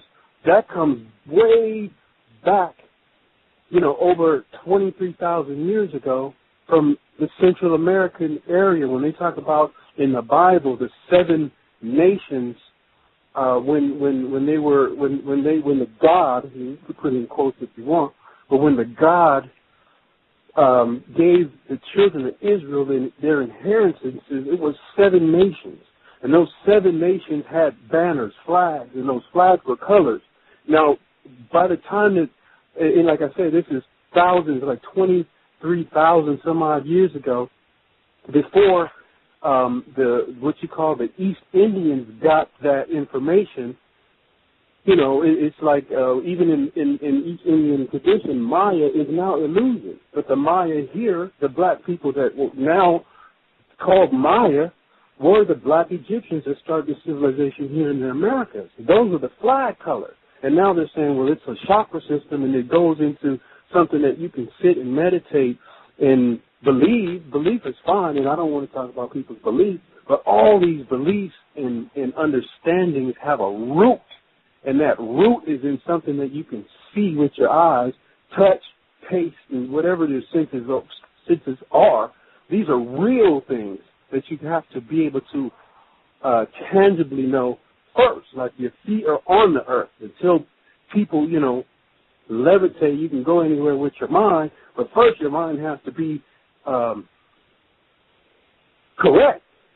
So, yeah, I'm not taking up a lot of time on the show. I appreciate Michelle having you on, and hopefully you guys will come back and do another show. But, yeah, appreciate your time. No doubt. Sevan, I'm going to give you a chance to respond to that, and then I'll give you like a few minutes, but we have several callers, and I do want to try to get as many people in as possible, so as succinctly as you can. Yeah. I'll definitely respond to that just really briefly. First of all, I want to say thank you to the brother for giving us his insight. I think what we're really dealing with here is that truth, again, is only one thing. So if you're pursuing something, that's why I say some people come into the knowledge of the matrix by entirely different means. If you're pursuing something, but then you just get all the way through it, you discover everything that's about it, it'll connect you with the rest of what you need to know. And so I definitely feel that coming from the brother, that he's discovered something that has allowed him to definitely center and focus himself. But I would definitely say that many individuals have come into different ways of doing that, and now what it's time for us to do is to get that knowledge to everyone so they can figure out which one is going to work for them. Yeah, and the other aspect is that no matter which one you do, none of them are going to be fully complete. I mean, I need to learn. Some people are very good at, intellectual explanation and putting this stuff into words. Other people are really good with body work. I have a friend who does body work, and she can, transport you to past lifetimes, barely touching you. There's people who have different skills. But, in order for me to process and grow in all the chakra levels, I need both. My intellect needs this sort of validation and orientation I get from like comparing notes with other people, but then my body needs to do certain things. I have to process my emotions, you know, like some people are very good at processing emotions, but they're not so good at talking about it. They need to do dance therapy. Like there's going to be so much work to do that everybody who has skills should just come to the table, and everyone's going to have an audience, and it's going to help, and we're going to just like cross-fertilize each other. We would need to do something in immortality. I always say to people, you know, to keep this thing going every day, you have to realize we got to be doing something. You're immortal. So. Right. Well, and you know what? Let me pause for 1 second. So we had a caller, Kim, was asking a question about how we tap into ourselves. How do we figure out our program codes like that aren't serving us, and how do we create higher vibrations? I'm sure the process is different for each person, but she's asking you to comment on it.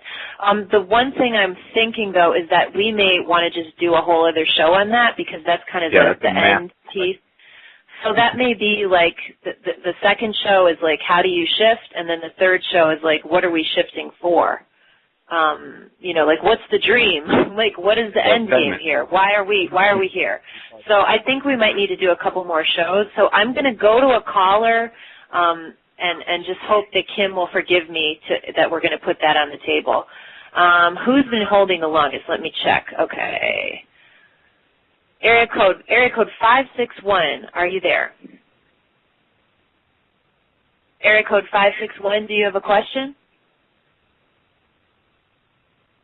Okay, they might be on mute. All right, next caller. Hello, area code 803. Do you have a question? 803? Hello? Oh, there's a, hello, area code 803? Hello? Sevan, you can still hear me at least, right? I can hear you. I can hear you. You know, some of these people may have, sometimes people call in, okay, here's one with the question. Okay, hang on 1 second. Area code 202, are you there? Yes, I am. Wholeness. Okay. Wholeness. As always. Welcome.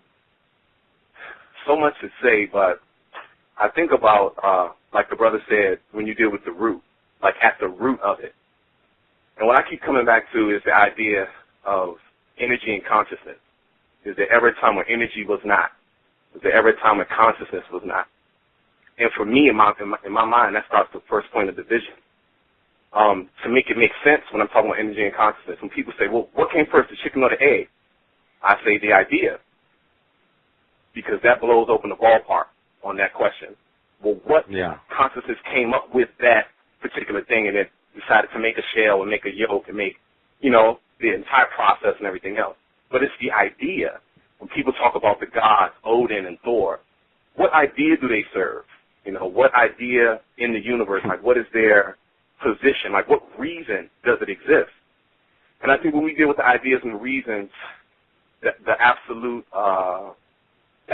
standard, the idea is why things are. You know what I mean? The reason why the sun exists and it functions the way it does and the earth and everything else. When we start to deal with the ideas, we start to tap into it, you start to see the, you know, it's like this was under my nose the whole time? Like it was all right here? I mean, and then you feel stupid and you feel, well, I know, I feel stupid and feel depressed. It's like, man, I have shamed this great organic work that's been concerned for me consistently and helping me and help me. And what do I do now? Do I even deserve your face? I was thinking about that the other day when they talk about the veil of Isis. It's like, okay, just for the idea, if she removes her veil and shows you what she's really capable of, just the feminine essence of the universe, just that aspect, shows you what she can really do, will you still want her? Will you still want to be with her like you said you would when you first got started on the path? You know what I mean? So, you know, and it's the same thing like with with your wife, your lady. It's like, you know, she'll play her games because she wants to show you everything that she is, but she can't because she knows you can't handle it. So that brings me to the point of when we start to talk about, well, we want to know this and we want to know that, and then you get a glimpse, and the first thing you feel is that fear in your stomach. It's real. Yeah, my stomach too. Notice where the fear. Notice where the fear too. When you feel it, you feel it in your stomach, right by the umbilical cord, because it shows you the connection that you have with the universe and how the universe is responsible for those feelings. And it's like, of course, there's no disconnection at all. Of course, man, I'm listening to you definitely build, brother, and man, I can definitely say the buddy is immense. Your teachings have helped me strive to change my life. That current that's coming through this brother right here, if anybody's listening, take heed. It's not a game. And that's what I'm going to say. It's not a game. Right. Like, it's not a game. Like, so, okay, and my main question was this. So, like, if I held a strobe light to my forehead and that effect that it would have on the eyes, like, I'm getting that now. You know what I mean? Like, I got in the ocean, got out of the ocean, I looked up, and everything was, like, pulsating. Everything was pulsating. Like, I looked at the bird flying by, and I could see, like, this little, you know, like, pulsating aura around it. You know what I mean? I looked at the rock, I picked up a rock, and I could see, like, a slower moving aura around it. And I'm wondering, like, what that is, because it's like being able to be in two worlds, like, I need some coordinates and some bearing with that. Because I can see stuff all the time, and I actually have to make myself not see it to go operate in 3D. Right. Yes. And that can take up a lot of energy, and I sometimes even wonder, because I have that problem too, and I feel like it may be another layer of a game I put on myself as another one of those locks, to not come out of the closet. I don't know if it's necessarily a problem. Like, I mean, when I open my eyes, I used to look at the white wall and see these that look like lines, cogs and wheels spinning around. But I started realizing that was the confirmation every day that this thing keeps you awake. You realize that this thing is not, if people were seeing through your eyes, then they will actually be charged up off what you're seeing. Let me show you this. You notice how I was noticing the entire concept of the Kundalini, the prana, the entire thing, because I'm always trying to sum it up just like you are, is if you have an internal thing going on, meaning you're so connected to yourself that even a flower whispering by, a slight breeze from something allows your energy to start turning on as if you're in the greatest level of attraction. I'm going to show you this. These are doing these. I'm not giving you the key to the whole thing or whatever, because there's never any keys to the whole thing. But exactly, it was just the wholeness. And once you realize that, then you realize what we do from here is anything. So that some people are always asking, well, what do I do next? Well, anything, my friend. Now you're free indeed. It's almost like, you know, some people call that when you've been in prison long, and then you get out, and then you're like, what do they call it? They have a special word for that, where the person is basically institutionalized. When they're free, institutionalized, okay? And this is afraid to run free in things. Now, that's why, of course, we were all built in this thing together, because by all means, someone has to understand to build the bridges. Like, in fact, to tell you the truth, it's not about bridge building, it's about being the bridge. Bridge building is almost like, just that term, and to say it like that is almost like giving the responsibility to someone else. When we take this responsibility that we have and we understand that this is what the world wants, it wants the truth. So honestly, what that would look like on another dimension would be something that was a seed that needed to be planted, and everything wanted to receive that seed. But there's still this space in between, which creates our purpose, which is how well we can actually plant that seed. Are we willing to dig down deep? Are you willing to go deep with a person and start talking about things that happened to them when they were younger and stuff like that? Like, think about it. How deep can you go to a person so that way when you plant the seed, which is the idea, as you were pointing out, man, that was brilliant. Like, I'm going to sit down and think about that tonight, or I'm sure it'll take me into a stage of no thinking. But to see how everything is so connected by the idea, as the brother said, the idea of what it stands for. What does God stand for here? What does Thor stand for here? And then you start seeing it's all the same principle. It's all this exactly. Then it starts to just go into the same category. And then you start asking yourself, is there anything else? And then the moment that you call upon that, that's when it begins to arrive. This is the trip that we're making through our consciousness. It's going somewhere. And that's the other thing. The minds that are on this world now that are doing this are also carrying other individuals into that area. And so it's really moving almost serpentine in itself, just from the level that in the front part may be the thoughts or the high thinkers, And then towards the tail, there may be the tail bearers, as they call them, but it's all still moving in the same direction, but it's still being guided by individuals that know where to go. And this is the other thing about the only thing that we really need to do, if we need to do anything, by the way, all you need to really do is breathe. But the reality is that we need to do anything that see into what's next, meaning let your mind, if it's fertile and able to conceive higher things, start doing that, because that opens up, because in the front part of the that's guiding everything, that opens up new light, full spectrum light, to give us an idea of where we're going. Because what's happening in this reality is that the ones who are supposed to be the leaders, and we can see this everywhere, the ones that are supposed to be the leaders are all tuned into following one thing. And that's, of course, how when you start seeing the ideas of God and the ideas of all this stuff, and you can coalesce it into one thing, you'll see that our leaders are doing that, the ones that we call our leaders. So now there must be new leaders. That's really a new age. They should have stopped asking for that kind of stuff, because it actually manifests areas in which they don't even have any control. When you ask for a new age, when you ask for a new Jerusalem, when you ask for these kind of things, it will indeed come about.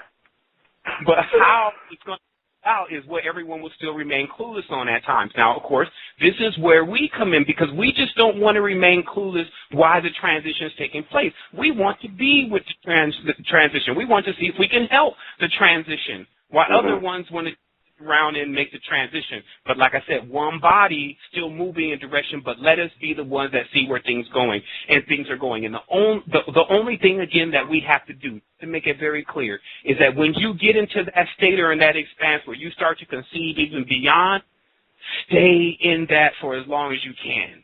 And then what happens is when you walk around the reality, it opens up more fields of expansion and space, so that people stop feeling like they're so crowded.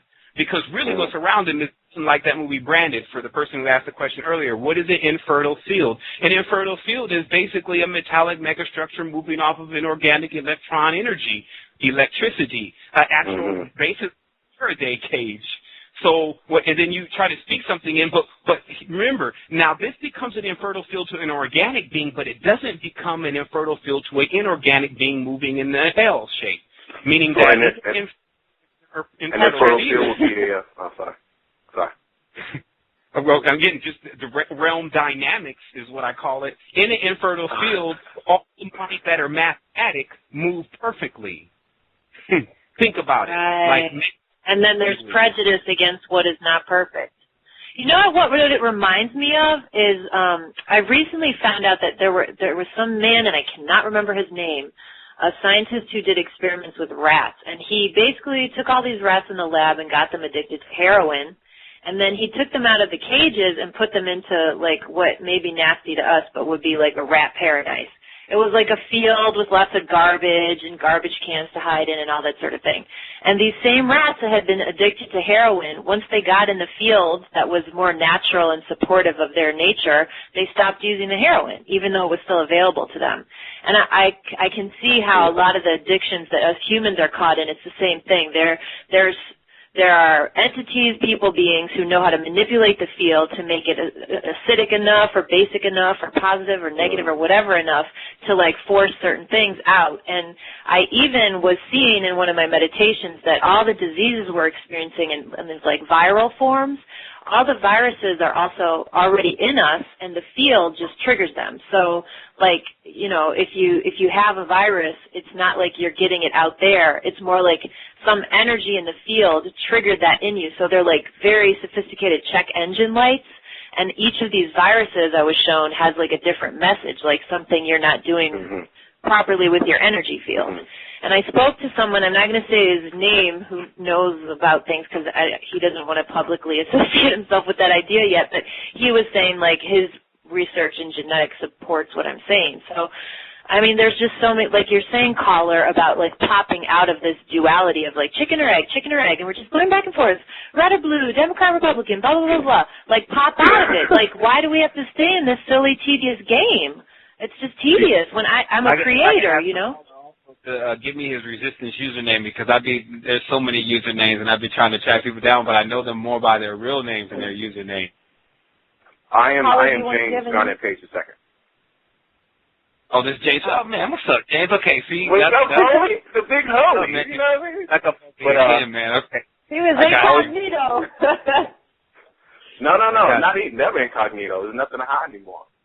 There's nothing to hide. Straight talk. I mean, I was a disbeliever. I'm a skeptic. I was an offender. You know what I mean? And I said to myself, well, we all were, yeah. You know, if you show up for me now, this is about 2 years ago, I said, if you show up for me now, then you don't have to worry about me doubting anymore. I just have to learn. But if you show up, you got me. And if you don't show up, you can't blame me for what I do. And the universe intervenes straight up. Straight up. Can you say, is it too much to ask you how that manifested for you, or? Do you really want to know the answer? I do.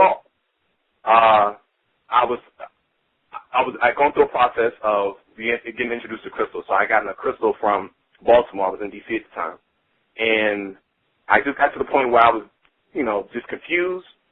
And so I sat on a notebook and a crystal in my left hand, and I said, okay, I'm going to try my best to quantify what I believe this God thing is, like whatever the idea is, without restriction, without tradition or indoctrination. What is it? And when I got up from that session that night, I said, well, it's energy. I can keep boiling it down. It's energy, it's energy, it's energy, it's energy. So I was using Ethereum Gold at the time, and when I woke up in the morning, I continued on with the same meditation, and I happened to look at the wall. And there was, whatever vibration I was on, this was my first time into it, but whatever vibration I was on, there was something interacting with me, you know what I mean? So I asked a question, and it answered back. I mean, it can sound crazy, it can sound, kooky, big, whatever you want of me, but these are the things that, catalyze me into saying what else is really here. Right. Besides the you fact have that an it tried to tell me a experience like phone that, number. your curiosity is going to be like so piqued. It's like juicing you down the rabbit hole. I understand how powerful the mind is, and that the mind is hardwired into what it's made of, right? And so even if, when the brother speaks about division and the way in which we divide and divide and divide, and we create these firewalls and these compartments and these chambers in our mind, if you happen to go from one compartment to another without the proper customs in place, and you see that, well, this thing was always here, I just didn't perceive it. I didn't have the ability to make sense of it. So, I could keep talking about that, but the one thing I wanted to bring up was the universe seems to have hardwired itself with, like, the best I can say is perspective. In any situation, you can change your perspective. Uncertainty. In any situation, something uncalculated can happen. And uncertainty, perspective, and I always forget the third whenever I try to think of a list, but those are some of the things that I think about, like, now. Like, I know I went from, like, telling my story, but the story's too long. It's pointless. I'm here now. You know what I'm saying? Perspective, uncertainty, and something else that the universe always, reestablishment. And keep the idea of death. This is the last thing I want to say. The idea of death. Death, the linear notion, the beginning, the end, A, B, no. There's only reestablishment, even if it's just down to the particles, the subatomic particles, the muons, the quarks, and everything else. That energy is only being reestablished through some consciousness. Again, is there ever a time where consciousness and energy were not? Right. So we get into this, in my mind, a 2D construct, a triangle, creation, maintenance, reestablishment. And I always put in parentheses death, because it looks like things are dying to us. They're only being reestablished. If the squirrel in the wood dies next to the apple tree, it will become the soil that the apple will become. If the apple falls and the cow happens to eat the apple, then the apple becomes the cow. So it's only energy being reestablished again and again and again and again and again and again. And so I think for a lot of people, they can't separate themselves from death. It's like you'll just be reestablished. You'll loop, you'll move on to a conscious existence or whatever you have to do, but there is no death. Like I think that's right, and a lot of people don't see a self beyond the physical body. They're seeing a limited wavelength of who they are, and they only see the physical. And so reincarnation it's like I am the body, so the body dies, so I die. There's not like a more expansive vision of it. But like what you're speaking about, it's like the Brahma, Vishnu, Shiva thing, you know, creation, protection, destruction. And I really would like to offer you, James the caller, not Sevan, to call back on another show because it just sounds like you have a lot of interesting things to speak about. But there is another caller with a question, and we go only have for 6 it. Go minutes for it. left, but I want to say thanks for calling in, and I hope we'll hear from you again. I appreciate you dropping those jewels, James, too. Like, man, now you put the ring on that thing for sure. Honest and balanced. Thanks to Big Homie as always. You know, and I hope calling you the Big Homie isn't disrespectful. That's just something. No, man, it's cool. I mean, I know what you mean, and even the other people maybe kind of like it. Very good. Thank you. Wholeness. Okay, sure. Okay. We've got one more caller with a question. How much time do we have? Are we in the 8-minute range? Do you want to close out with something? Let me just see. Is the caller available? Yes. I'm just checking. Okay, yes. And Sevan, we'll keep speaking actually because it will still get in on the recording, but in terms of like the actual time frame, it will cut us off, but the recording of this call will still go after the 5 minutes. So, yes, caller, welcome. Sorry. Do you have a question or a comment? Hi, can you hear me? Yes, we can. Oh, because I don't know. You didn't do the area code, so I wanted to make sure it was me. Hi, everyone. Oh, yeah, and I didn't do the area code because your number's coming up as all ones, and sometimes that happens like overseas. Yes, okay. Things of that nature. Hi, Sevan. It's Greer Turnbull. How you doing? I wanted to ask you about the book I've been reading, Homo Sapiens. And early on in the show, one of you mentioned something about the Earth has risen and she's waiting for us to catch up. And in that book, Homo Sapiens, page 25, he writes something about the Earth won't have enough energy to ascend itself. Like she just simply won't have the energy to rise. I'm sorry if I'm laughing, but those kind of things just really make me laugh about them thinking about what Earth's energy is like. First of all, Earth is here, meaning that she does not leave her children. She's not waiting for us anywhere. Notice how when they get that going on, that means they've already made you assume that if Earth is waiting, that means it's in a location, or Mother Earth or whatever is waiting, and it's in a location then that is not where we are. That's not what's going on. She's here, and she's coiled in the base of our spine, if we wanted to give it that kind of nature of the serpentine nature, which is just the spine. People need to kind of look deeper past the snake, because that same symbol became an eagle somewhere else, and that same symbol became a cow somewhere else. But so when you can take what you're talking about from all those entities, you can find the spine there, which is in a serpentine shape. So you'll see the corridors or the frequencies of this great universal band that we're in. And what happens is that, again, if you're moving closer to the front parts of notice how people, when they think of themselves circulating energy within themselves, they don't realize also that there are other correspondences which are much larger that start to speed up and circulate too. So meaning that if you want to look at it on an external scale, you would be basically a planet really far out there. You probably couldn't even see the light, but you would start to spiral faster in that field too. So this is, again, how we expand more into who we are. We don't have to just sit down there in meditation and not understand where our energy is flowing. We can also expand into seeing exactly how big and connected we really are. But again, these are now energy techniques.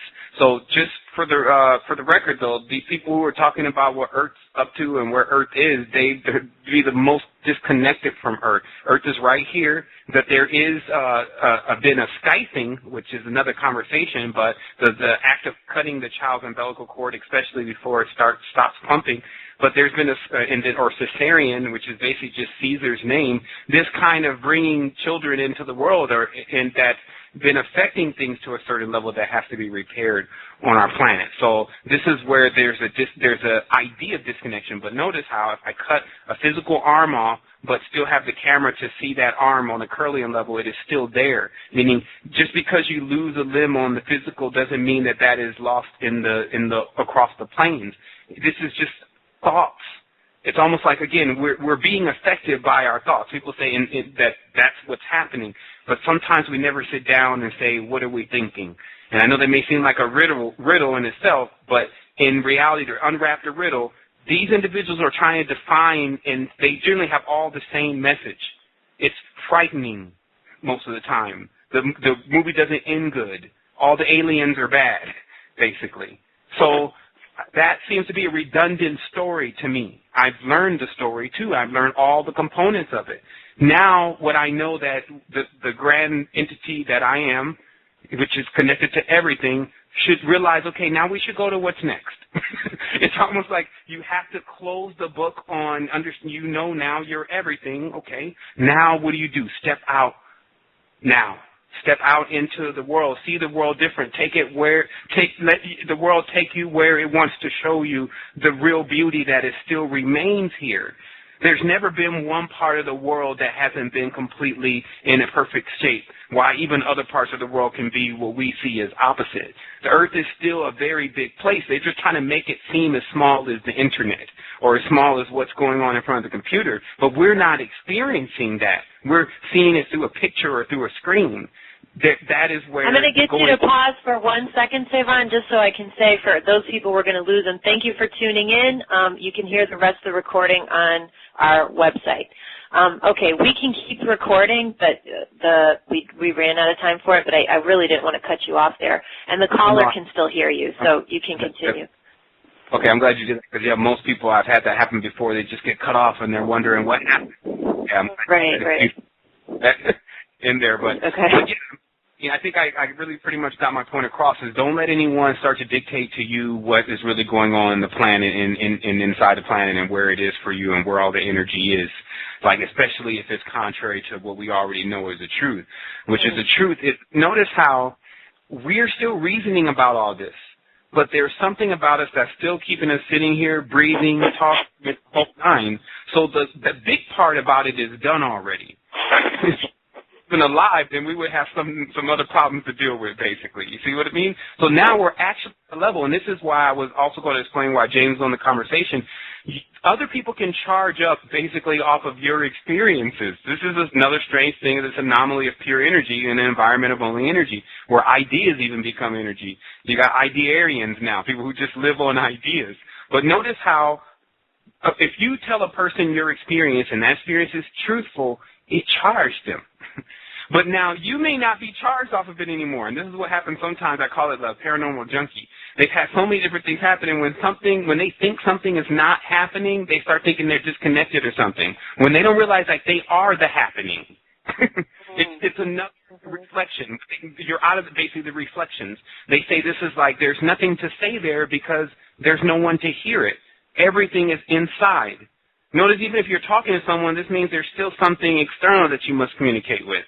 There is a space that we have that has connection with everything, and everyone's there, but no one's talking. So I'd love to get people introduced also to this internal-external system. They sometimes call it as above, so below, which becomes completely undefined and undefined in something like Crowleyism, but those terms existed before. There is a micro, macro level to what we're dealing with, and we're so intelligent that we've actually even began to uncover ways on a macrocosmic level, or even a microcosmic level, that is able to fix situations across the board.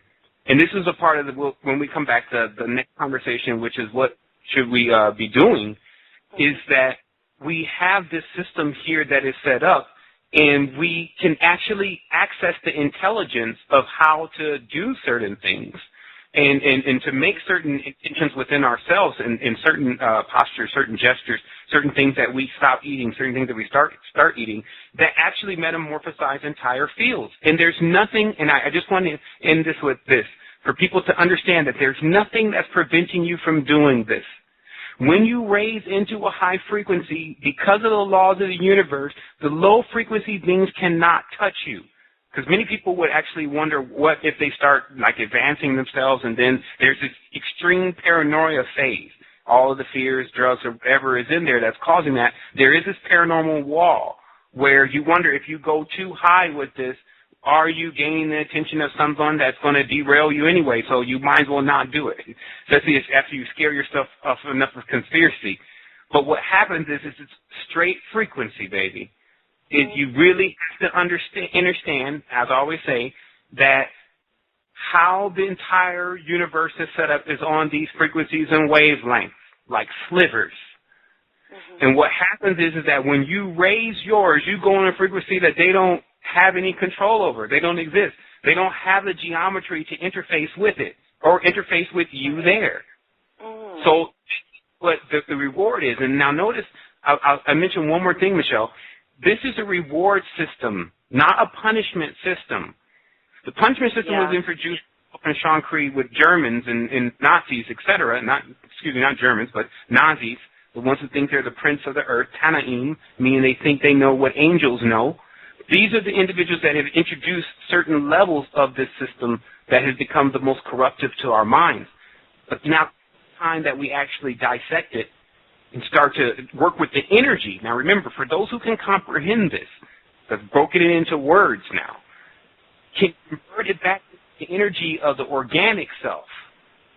See, these words themselves are a part of the problem, Michelle. But if we can truth, there is a vibration. Notice how your mom used to say, it's not what you say, it's how you say it. Your tone, Missy. The tone controls everything, right? So this is how we have to understand that when we come with full truth and intention, it overrides the backwards words and all the different things that we started to reveal in this reality are other the angles that keep us pinned in. To break out of that is simply a thought in itself. And so hopefully we've got enough conveyed to individuals. Like really what James introduced and many of the callers, I want to say definitely thank you. Also, the center point that the brother was speaking about earlier, like if he doesn't think I was listening to what he was saying, like I would really like him to come forward and to give us his information about the cartography because we definitely cannot ignore it. There is a he has a book coming out, Jive Turkey, and you can look it up, jiveturkeythebook.com. He's got a blog going, so he's aiming to get it published before the end of the year. But whether that deadline is met or not, I know that he will be publishing it. And and anybody else who has things, and Frank, anybody else out there who has a project, if you want to be on a show, contact me because I'll interview anybody. I'm very interested in anybody out there who vibrates with whatever we talked about or even part of what we talked about on the show today. If you want to connect, if you have a contribution, we've got the radio station. We're looking for people, so contact us. And I can be reached at grumpycheerleader, one word, grumpycheerleader@gmail.com. But I want to, it's a long story. My ex-boyfriend used to call me that. So I'm really interested in, just seeing where people's heads are at. Because as I explained earlier, I do a lot of work in fiction, and I'm sorting through the collective unconscious. And I totally see and feel what you're saying about being able to, expand the vibration, and it's such a simple shift. But I'm seeing that a lot of people are we've got emotional blocks on us, we've got fear blocks, and I want to also do a show, probably with some people that I know who are good at this work, about real techniques to move the blockages so that you can integrate the part of you which really knows what Sevan is saying is true with the part of you that's resisting and find out why. Because you find that different people have different stories and different reasons. Some people have no problem earning money, but they can't, they don't know how to connect emotionally. Some people are really good emotionally, but they can't, balance their checkbook. Everybody's got a thing that they're stuck. So, how do you find out? It's basically what I offer in my coaching is, a technology that has you find out your specific code, down to the quantum level, and then together we can pull out what's stuck there, like the thorn and the stink monster. But it can be done in a way that's safe, where your whole system is on board, and it doesn't have to blow you, like you were speaking about, blow you all the way out of your chakra system and have you schizophrenic, Because I'm not interested in, but that, and like you said, and it is a real danger. And parts of my journey, some of the places I've been, you can feel that, wow, I got to keep circling this and keep it grounded, or you could get lost forever. Oh man, I talked to individuals who were doing Kundalini courses, and 40, 50 years ago in Mount Shasta, these are the old heads, and people's hair would catch on fire. If you were eating too much corn syrup, it would block the entire chakra system, and the hair would catch on fire as the Kundalini started raising. So, I mean, these are people, they're old guys. They don't have any reason to lie. And so you realize that it's a real energy, it's a real thing, but again, these are just levels of awakening. I think that what's happening right now is that we need to sit back for a moment and look at what we already have. Like start assessing what we have, because what's happened is we started asking for so many things and wanting to see so much stuff, we're overlooking not the rewards from our responsibility, taking care of our responsibilities. Like basically, if you go to the field, you manage your field, everything is growing and fertile, boom, you'll eat. That's how it works. But if you get tricked to give up your during the moon, full moon, I would call it vampirism, basically. If you get drained and then you don't have a fertile field, there's certain things will happen. So what the resistance is, and I was thinking about this, it was kind of cracking me up, Michelle. The resistance is like a tow truck on the astral plane. And the reason why we remain still with fully arrayed, as I call it, shields always at full maximum strength, is because we have to go in at times in areas where other individuals will not go. Meaning we have to sometimes jump on websites where, they're practicing the dark magic and they're leading everyone in the darkness. Someone's got to blow a flag on that. It's like, come on. I mean, give these people a break and let them see some light. Full spectrum. Now, remember, you know how that song, Man for Man, Blinded by the Light? They're really referring to what happens with individuals that tap into the Luciferian type light, where they get their chakra basically gets damaged with this high radiance light. And I told you before, or I talked about this on another show, but notice how if someone comes too much out of the ordinary, it will pull all the energy from the individuals around them. This is what you have to also realize. If those individuals are not teaching these people how to do and become the same thing, it's basically like someone that's really attractive, really wealthy, really rich, this is how we term it in today, and they walk into a room. Everyone's like sending their energy into that individual, right?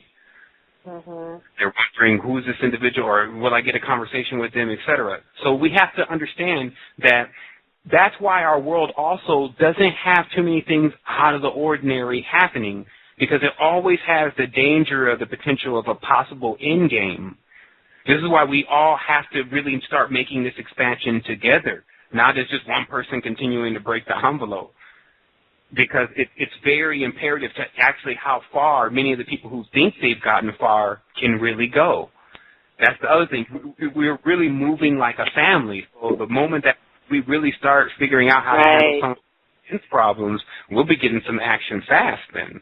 But, that's all I really have to do. I'm finding lately, as you can imagine, it's like things are growing. The speed at which I'm expanding is exponential. So the last year has been over the top. But I'm in a situation right now where I'm having to really literally divorce myself from a couple people who've been in my life for a while that just they're no judgment, but they're doing their thing and they want me to keep giving energy to that thing, and it's draining me and it's super unhealthy. And I finally am basically come to the point where it just has to be zero contact. But the response is, like a tantrum, and these are adults, but a freak out tantrum, this is the source of some energy that I want to suck forever, and you're telling me you're going to take it away? And I'm like, yes, I am. It's not yours to begin with.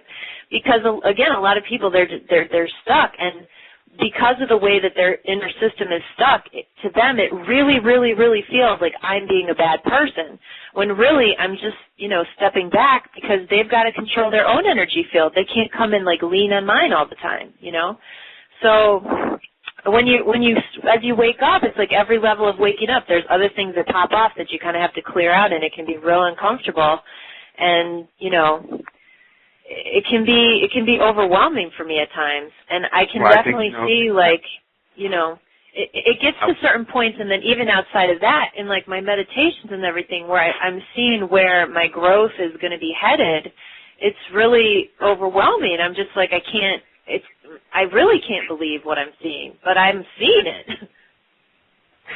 Well, I guess that's why we call it understanding, my dear, because 100% it gets to a point where You know, it's all about what's going on inside of you, and you can be the best to others when you make your grand connection. Like if you know you're close or you know you have that potential, I definitely would put anything on pause to be able to obtain that potential. And then you, as you're on your way down, and I think they can only capture this in some of those Indian paintings, but on your way back down with the energy, you have the jewels, and everyone gets distributed. So that talent, that ability, that energy, in some way it'll work for them because you're still connected to them. And that's one of the things that we do have to realize, all of us, is that there is somewhat of a sacrifice that one makes in order to expand themselves into higher levels of consciousness. And sometimes that sacrifice is everything that they've built up into life thus far. What happens is that they have to change constellations, so a lot of that stuff is just basically a part of one particular constellation and frequency. So I guess this would lead us to the last and the final secret of what happens when we leave this planet, because we all will, on the physical level. The reality is that how we go is going to count for everything. If we go in fear, then that's the frequency we will be in. If we are just stuck on this so much, then we will come back here indeed. If we go gently and with peace, but now peace connected to wholeness, meaning that some people use the term peace to mean, you know, they're where they really want to be. But look, peace only means a part. It doesn't mean the whole thing. So it's a piece of the pie, like mother's apple pie. Of course, apple's a pentagram. I was thinking about that the other day, but just the apple pie thing with America. But to put in then how America used the pentagram, et cetera. But to really understand it is you have to realize that now we have this opportunity to expand in wholeness. That's just what I really will say out of this whole thing, is that right now, out of all the stuff that's happened to us, even though we're kind of jarred at times and have a problem with even waking up, there's something that's actually happening, and there are things that are beyond.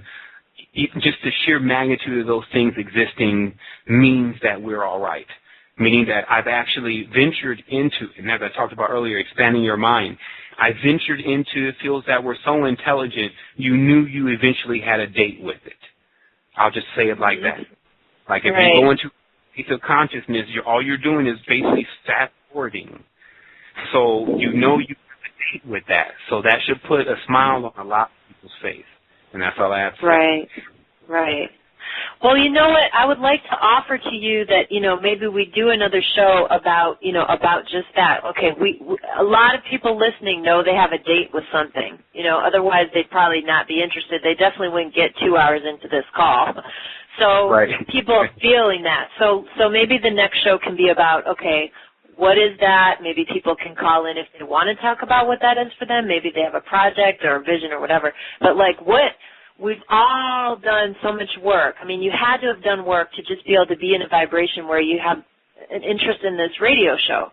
So, like, what's there? And I really liked what you said earlier, like, you know, the seeds we planted are, you know, we can reap what we sow, and there's already something here, you know, to not constantly chase the carrot, like what is here right now in this moment. And then you realize when you really, really ask that question, oh, it's all a game in the mind, and we're just stretching everything out and making it more complicated because we're entertaining ourselves with it, and it helps us to grow and, like, see the kaleidoscope from different perspectives. But it's all been wholeness the whole time.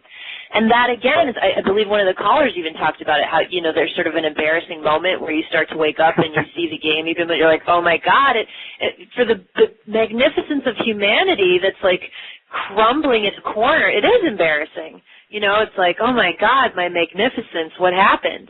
But you know, you get used to that feeling and you swallow your pride, and what is there? You know, what are we going for? What is the purpose? What's the prize? What's the end game? So I'd like to do a show on that, and I think that's a whole show into itself.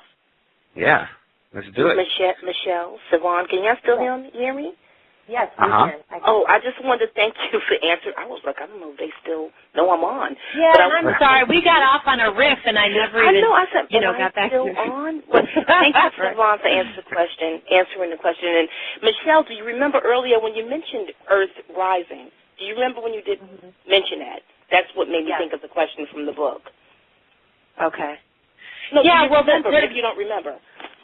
I do remember. No. Yeah, you do. Okay, that's what sparked it for me. I don't want y'all thinking I'm came out of left field.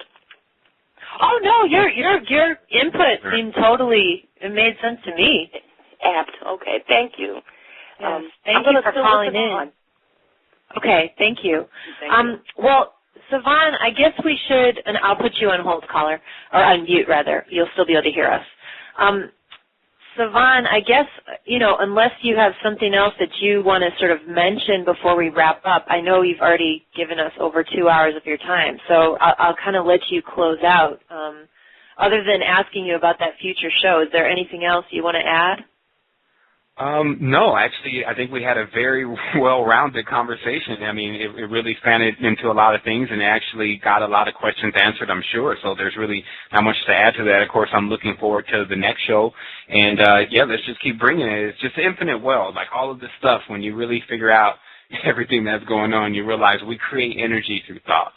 Like that's basically the thing to this, the great pronunciator with our ideas. We could eat our ideas. Notice how if someone says, you get a new car, right? You can have a new car. Like this level of energy within the person, they don't sleep, they don't even eat. Just if you tell them that they're going to get it tomorrow, and they know they're going to get it. Now, the only thing that's there is an idea, and behind that idea is supposed to be a guarantee. The thing is that now we have to understand how that our bodies and our minds always worked on receiving something, feeling like we were receiving something every time we took a breath. We understood that the most simplest thing to actually be super thankful for first was going to equal us having massive amounts of energy. We already figured it out. So the only thing that's after that is forgetting it. Basically, that's why I like what Dr. Blair says. You always have to do things kind of on this plane. It's a little weird, twice. And then the third time you seem to get it right.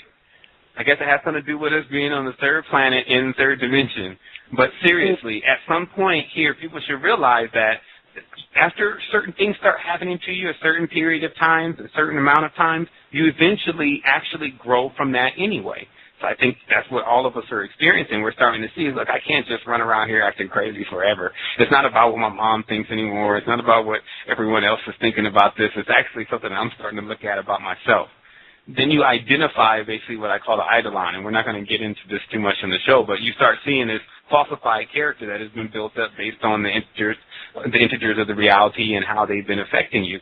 So that's also how it's easy to come out of that shell. Notice people should understand that the real thing that's happening is that the individual is coming out of a shell or a mold. It's the actual frequency. They say things are visible on the astral plane, but that shell, when the person comes out of that, sometimes you can really see that as a cocoon. At times a cocoon, if you look in nature, is really ugly at times. So we're seeing that still, be the way you win. This is the smirk on your face. Even if the hardest situations come to you, because you're immortal, as you're making it through those situations, it'll only serve to strengthen you even more. Glorious. You see, like, that's what people have to understand, this full optimism in their mind of understanding what's really going on, not what they're trying to get people to think is going on. That's all I got to say. So thanks a lot for having me on the show.